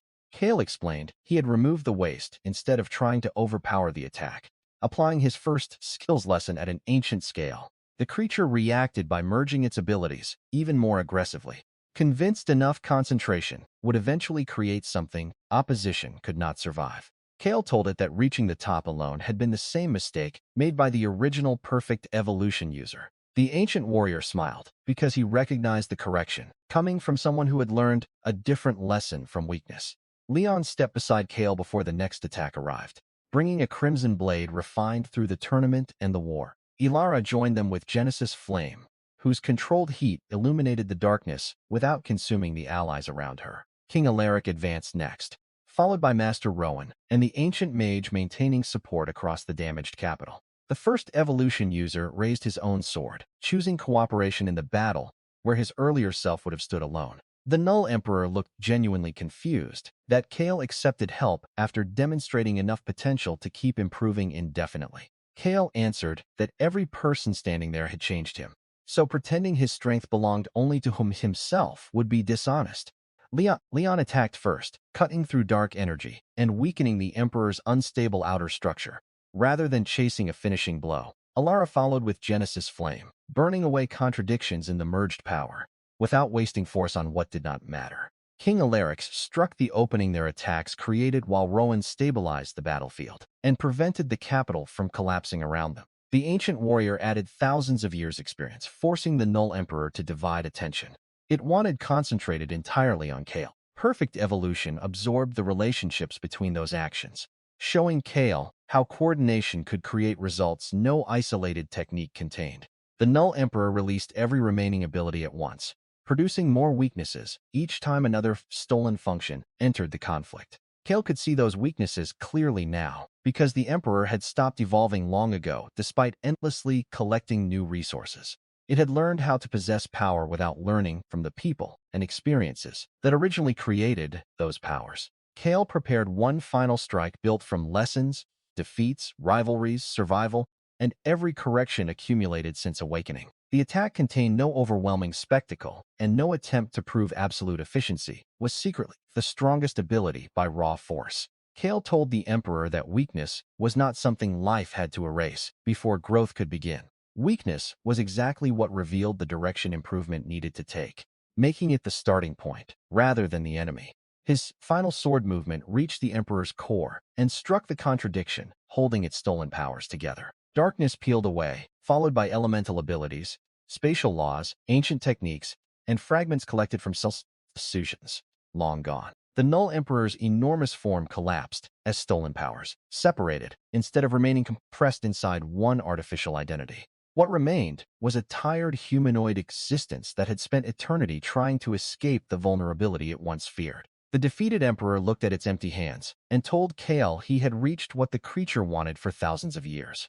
Kale disagreed, and the ancient being finally corrected itself by saying Kale reached what it had forgotten instead. The darkness vanished from the capital, and the black cracks overhead began closing as the ancient invasion lost its central force. Nobody celebrated immediately because the surviving defenders were still processing how different the victory looked from ordinary overwhelming strength. Kale had defeated the Null Emperor by understanding the meaning of power more deeply than an enemy who possessed vastly more of it.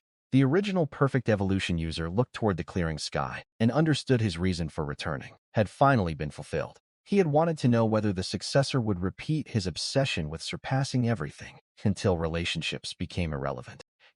Fenstead proved the same ability could grow through connection, challenge, humility, and deliberate choices about what not to become. The second seal stood fully open, yet the remaining restrictions inside perfect evolution unexpectedly stopped reacting. The ancient warrior examined the silence and realized Kale had surpassed the reason those later seals existed. The restrictions had been built to prevent perfect evolution from producing another disaster driven by endless, isolated growth. Kale had already demonstrated that the feared outcome was not inevitable when the person carrying the ability understood its purpose. The ancient warrior laughed for the first time without bitterness, finally accepting that his own failed path did not define every successor. He told Kale the world had mislabeled perfect evolution as forbidden power when it was always closer to a promise. The promise was simple. Improvement remained possible, as long as someone could recognize weakness, learn, and choose a better direction.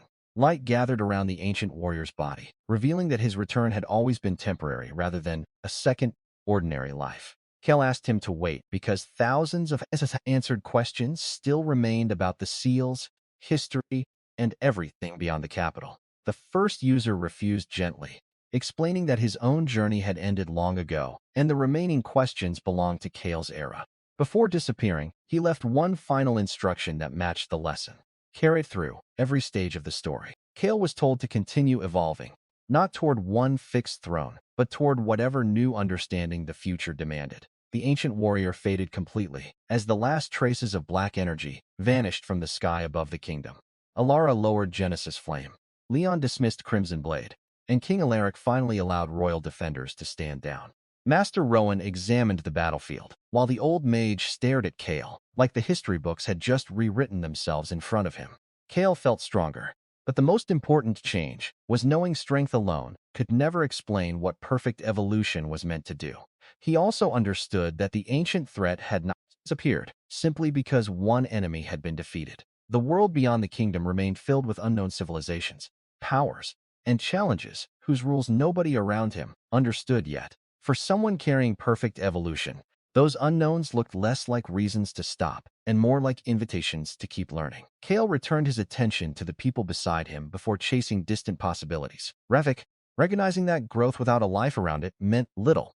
Leon immediately turned the victory into another challenge, refusing to let one ancient battle erase their rivalry or his own ambitions. Elara agreed in her quieter way, because both rivals now understood Kale's path encouraged their evolution rather than making theirs meaningless.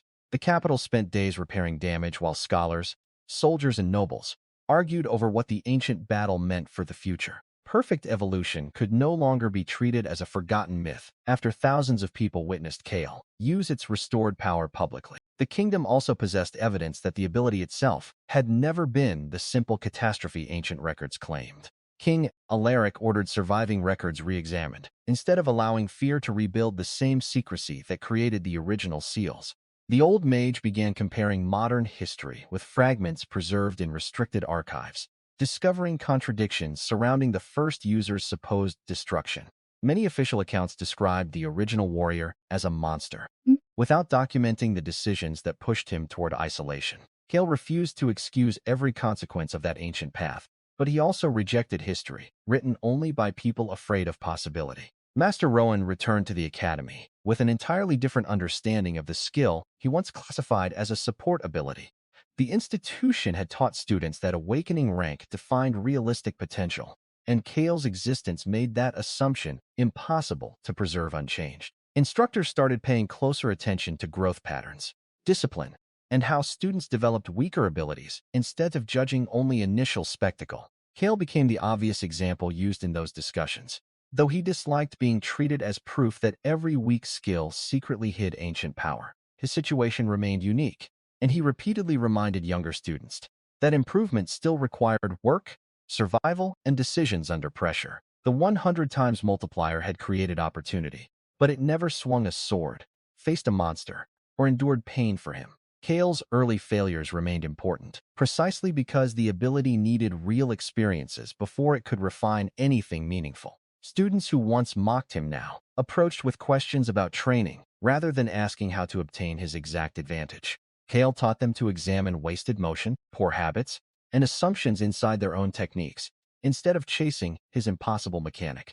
Some improved quickly once they stopped believing, awakened. Talent excused sloppy fundamentals, validating part of absolute efficiency's philosophy without sharing its power. Leon became one of the most visible examples, transforming Crimson Blade from a symbol of natural superiority into a discipline he continually rebuilt. He stopped treating family techniques as perfect, simply because generations of masters had approved them before his birth. Every flaw Kale exposed during the semifinal became material Leon used to develop a cleaner sword style afterward. Elara continued refining Genesis' flame, especially the strain that nearly overwhelmed her body during the tournament final. She learned that creating a new ability mattered less if her body could not sustain it safely across a real battle. Her magic became calmer, more selective, and more adaptable, rather than simply increasing heat and destructive range. Kale valued both developments because his strongest rivals were becoming harder to surpass instead of accepting permanent places beneath him. Their improvement created better future challenges, exactly the environment perfect evolution needed. If Kale wanted to keep growing honestly, the Academy's old ranking system struggled with that reality because static numbers could not describe students transforming during competition. Master Rowan pushed for evaluations that included adaptability, decision quality, teamwork, and development, rather than only raw combat output. The reform was controversial, especially among families whose status depended on legendary awakenings being treated as guaranteed superiority. Kale did not involve himself deeply in the politics, focusing instead on understanding the restored stages of perfect evolution. The remaining seals stayed quiet, giving him no convenient sequence of powers to unlock, simply by reaching predetermined milestones. That silence supported the ancient warrior's final conclusion that Kale had changed the reason those restrictions were necessary. Perfect evolution still contained enormous unknown potential, but it no longer behaved like a prison, waiting to break one lock at a time. Kale had to discover future functions through experience, understanding, and the problems he chose to confront. The absence of a fixed progression path excited him more than a list of guaranteed upgrades would have. A guaranteed road would eventually become another limit, while uncertainty preserved the possibility that the ability could develop in ways nobody predicted. Royal advisors remained divided, with some seeing Kale as the kingdom's greatest future asset and others fearing dependence on one evolving person. King Alaric refused both extremes, warning that worship and fear could distort Kale's choices just as easily as each other. He wanted the student treated as a person with unusual responsibility, rather than a weapon the crown owned or an omen it should destroy. Kale appreciated the policy because ancient history showed what happened when everyone stopped seeing an evolving human being behind the power. The Null Emperor had made the same mistake from the opposite direction, reducing people into abilities worth taking rather than experiences worth understanding. Its defeat became a lesson studied by strategists who initially assumed the battle was simply proof Kale possessed superior ancient strength. Recorded analysis showed the opposite. The Emperor carried far greater raw power through most of the confrontation. Kale survived because he reduced complexity, exploited contradictions, accepted help, and changed decisions faster than the enemy changed assumptions. That made the victory difficult to imitate with conventional training, but easier to understand as a philosophy of efficient adaptation. The Royal Military began studying how coordinated specialists could outperform isolated champions when each fighter handled the problem best suited to them. Leon and Elara's contributions became official evidence that Kale's victory had never been a solitary miracle. The ancient warrior's role also entered restricted records, finally restoring some truth about the first perfect evolution user.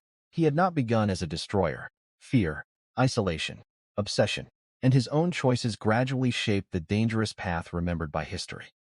Scholars debated whether revealing everything publicly would create more panic, but the old absolute ban on discussing him disappeared. Kale supported honesty where possible because hiding knowledge had already allowed myths to become stronger than facts for thousands of years. He still accepted that some details about ancient threats and remaining entities required caution until the kingdom understood their consequences. Curiosity did not mean recklessness. a distinction Kale had learned every time survival had to come before adaptation. The weakness of absolute efficiency remained real.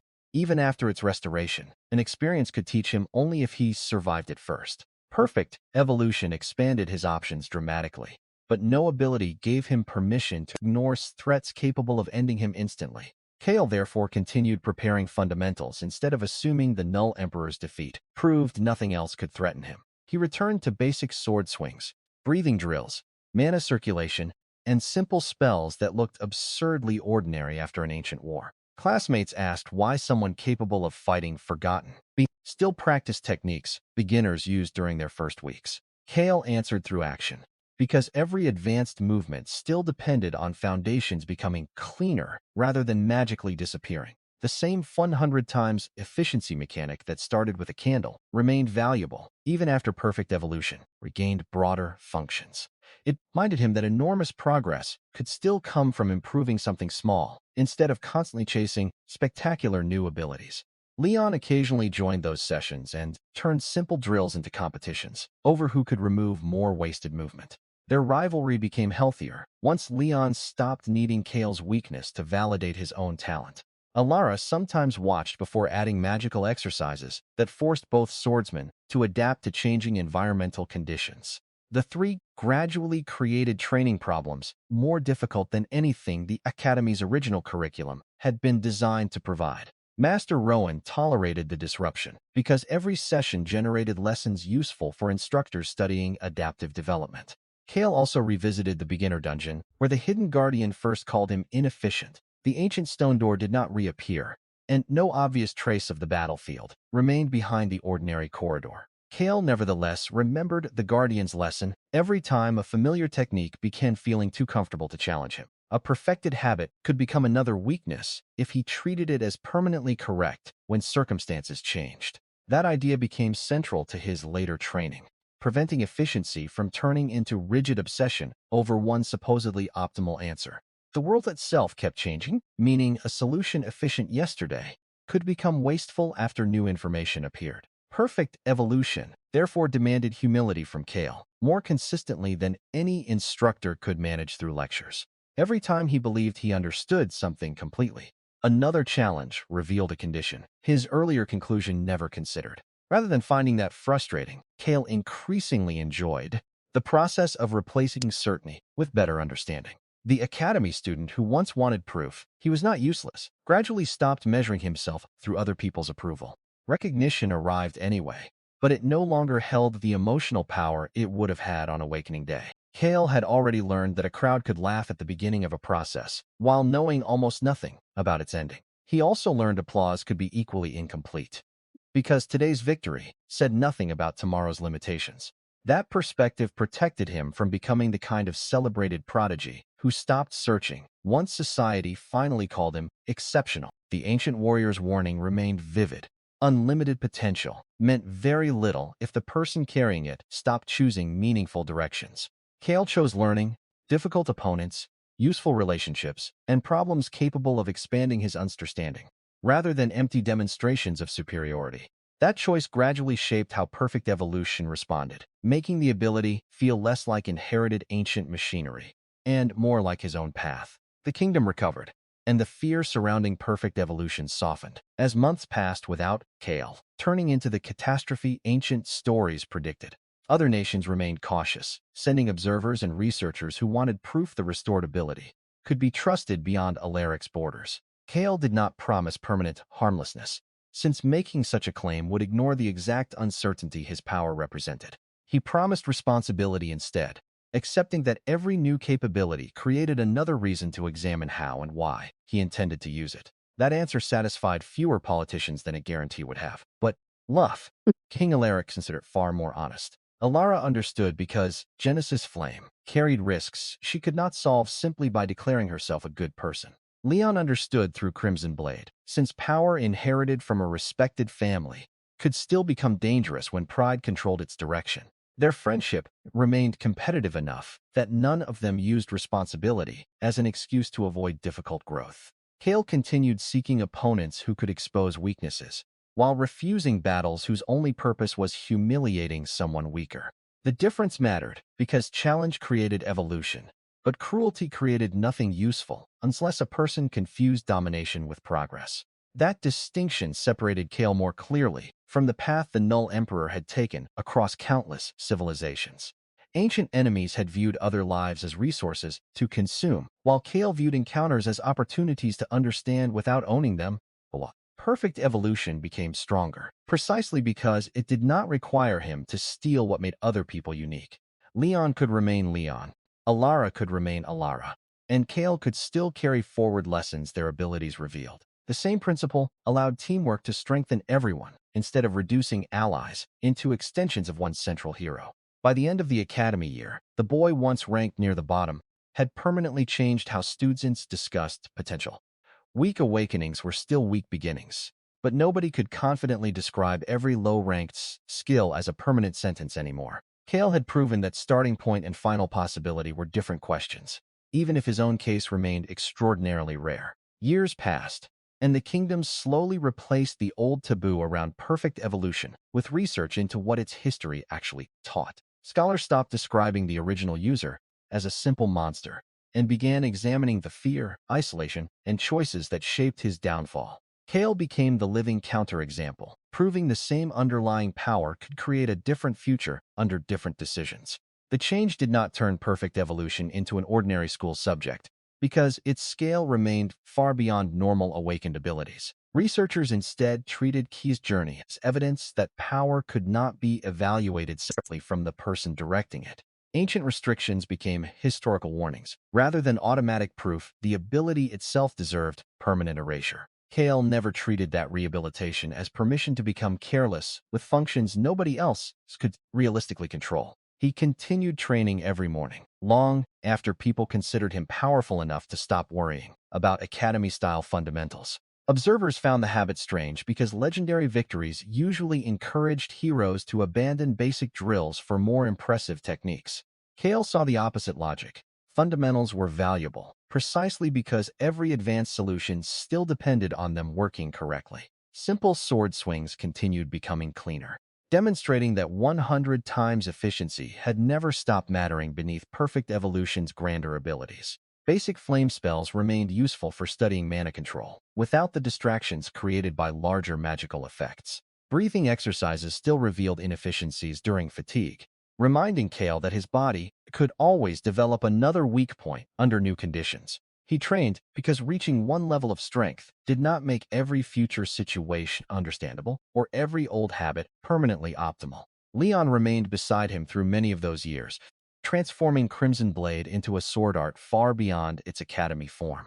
The gifted rival, once obsessed with being chosen, eventually became one of the greatest swordsmen of his era through continued refinement. His progress mattered to Kale because Leon never accepted becoming a supporting character in someone else's evolution. Every improvement forced Kale to confront a stronger version of the rival, whose technique had first challenged absolute efficiency publicly. Elara followed the same path with Genesis Flame, turning one dangerous tournament experiment into a major advance in magical control. Her transparent fire became known for precision and adaptability, rather than simply producing destruction on a larger scale. Kale watched both friends grow and recognized that his strongest relationships had become permanent sources of new understanding. They also prevented his perspective from narrowing, because each one approached problems through a different history, talent, and philosophy. Perfect evolution worked best when Kale encountered differences, instead of surrounding himself only with people who already agreed with him. That lesson shaped the expeditions he eventually joined. Beyond the borders, where his academy training had begun, the world proved much larger than the kingdom, filled with unfamiliar cultures, creatures, powers, and systems of magic. Every region presented assumptions the academy had never taught, giving Kale challenges that could not be solved by repeating old victories. Some civilizations treated awakened skills differently, while others relied on techniques that did not resemble the kingdom's ranking categories at all. Kale approached those differences with curiosity, instead of assuming perfect evolution automatically made his own understanding superior. That attitude kept the ability learning, rather than merely forcing unfamiliar problems into categories he already knew. Leon sometimes complained that Kale could turn a dangerous expedition into a lecture simply by becoming interested in how an enemy moved. Kale considered the complaint fair but never stopped analyzing, because curiosity remained the reason his growth avoided becoming empty accumulation. Elara understood the habit better and often joined him in comparing magical principles after battles ended. Their discussions produced improvements it could have been discovered alone, reinforcing the cooperative side of evolution the first user had missed. Perfect evolution gradually became less frightening to people who experienced Kale directly, though distant factions still treated the name cautiously. Kale accepted that fear would never disappear completely, while his future remained impossible to measure. He cared more about whether his actions gave people reasonable evidence for trust than whether every observer personally liked him. The mindset came directly from Awakening Day, when a crowd's confidence had been completely wrong despite sounding unanimous. If ridicule could be mistaken for truth, admiration could make the same error from the opposite direction. Kale therefore refused to build his identity around being the strongest student, greatest hero, or chosen successor of an ancient power. Those titles described moments, while evolution described a process that continued after every title became outdated. The Null Emperor's defeat also remained important because it showed exactly what happened when growth became a substitute for identity. Its stolen abilities gave enormous strength, yet the creature had forgotten how to learn from weakness instead of simply hiding it. Kale kept his own weaknesses visible enough to study, treating embarrassment and failure as information, rather than threats to reputation. That habit made defeat less psychologically dangerous, because losing one battle no longer meant losing the meaning of his entire journey. Every failure still carried practical consequences, but it also contained evidence about what his current understanding could not handle. Perfect evolution turned that evidence into possibility, only when Kale was willing to examine it honestly. The same principle affected how he taught younger warriors who sought advice after his story became famous. He never promised a weak skill would secretly become legendary simply because someone repeated it enough times. Instead, Kale told them to understand exactly what their abilities did, identify what they wasted, and improve what their circumstances allowed. His own multiplier remained extraordinary, but the discipline built around it was something other people could still learn from. The Academy eventually displayed fewer ceremonies centered entirely on ranking awakenings from impressive to worthless within seconds. Students still needed classifications for safety and training, yet those labels became starting information rather than unquestionable predictions of destiny. Master Rowan considered that cultural change, one of Kale's most valuable effects on the institution. The old instructor had watched countless gifted students rise quickly, but few had challenged the assumptions teachers used to judge everyone else. King Alaric reached a similar conclusion about the kingdom, seeing perfect evolution as a responsibility that forced institutions to become less complacent. The crown strengthened systems for observing unusual powers without immediately criminalizing people, merely because their potential created uncertainty. Ancient history had shown that fear could create the disaster it claimed to prevent when isolation became the only official response. Kale's path did not guarantee every future unusual ability would be safe, but it proved judgment required more than a frightening category. As exploration expanded, reports began arriving about lands and phenomena beyond anything the original Academy curriculum had described. Some discoveries suggested the kingdoms themselves occupied only a small part of a much larger reality. Other worlds, unfamiliar forms of life, and powers following different rules gradually entered serious discussion, instead of remaining myths. Leon treated those reports as chances to find stronger swordsmen, while Elara focused on magical systems capable of challenging Genesis' flame. Kale saw both ambitions as part of the same larger invitation. More unknowns meant more opportunities to learn what current knowledge could not explain. Perfect evolution responded most strongly whenever certainty ended and genuine discovery began, making unexplored territory especially valuable to him. He never claimed the ability would eventually solve every mystery, because assuming that outcome would contradict everything his journey taught. A problem could always exist beyond his current capacity, and surviving long enough to understand it remained the first requirement. That limitation kept preparation relevant, even after legends started treating Kale as someone whose potential had no obvious ceiling. He continued carrying practical equipment, studying opponents, listening to experts, and using allies instead of trusting adaptation to rescue careless mistakes. The 100 times efficiency mechanic rewarded repetition, but it never turned recklessness into wisdom automatically. Kale's greatest improvements repeatedly came from combining the ability with patience, observation, and willingness to change his original plan. On one later journey, he stood atop a mountain, with Leon and Elara overlooking territory. None of them had imagined during Academy days. Leon's crimson weapon had evolved countless times, yet he still remembered dismissing Kale's wooden sword as proof of permanent weakness. Alara's Genesis flame had become a symbol of magical advancement, though she still treated its next improvement as unfinished work. Their own evolution proved Kale's presence had never required everyone else to remain static so as his progress could look impressive. Leon admitted that when they first met, Kale's growth seemed impossible because it violated every rule he had trusted. Kale reminded him that the world had only appeared smaller because none of them knew how much existed beyond those rules. Elara agreed, pointing toward the horizon, where unexplored possibilities now mattered more than Academy rankings ever had. Kale realized defeating ancient enemies had not ended mystery. It had only revealed how much more remained outside their understanding. That realization satisfied him more than standing above a completed ranking, because discovery preserved the reason. He started moving forward. He had never wanted to become a god merely for the sake of possessing a title larger than everyone else's.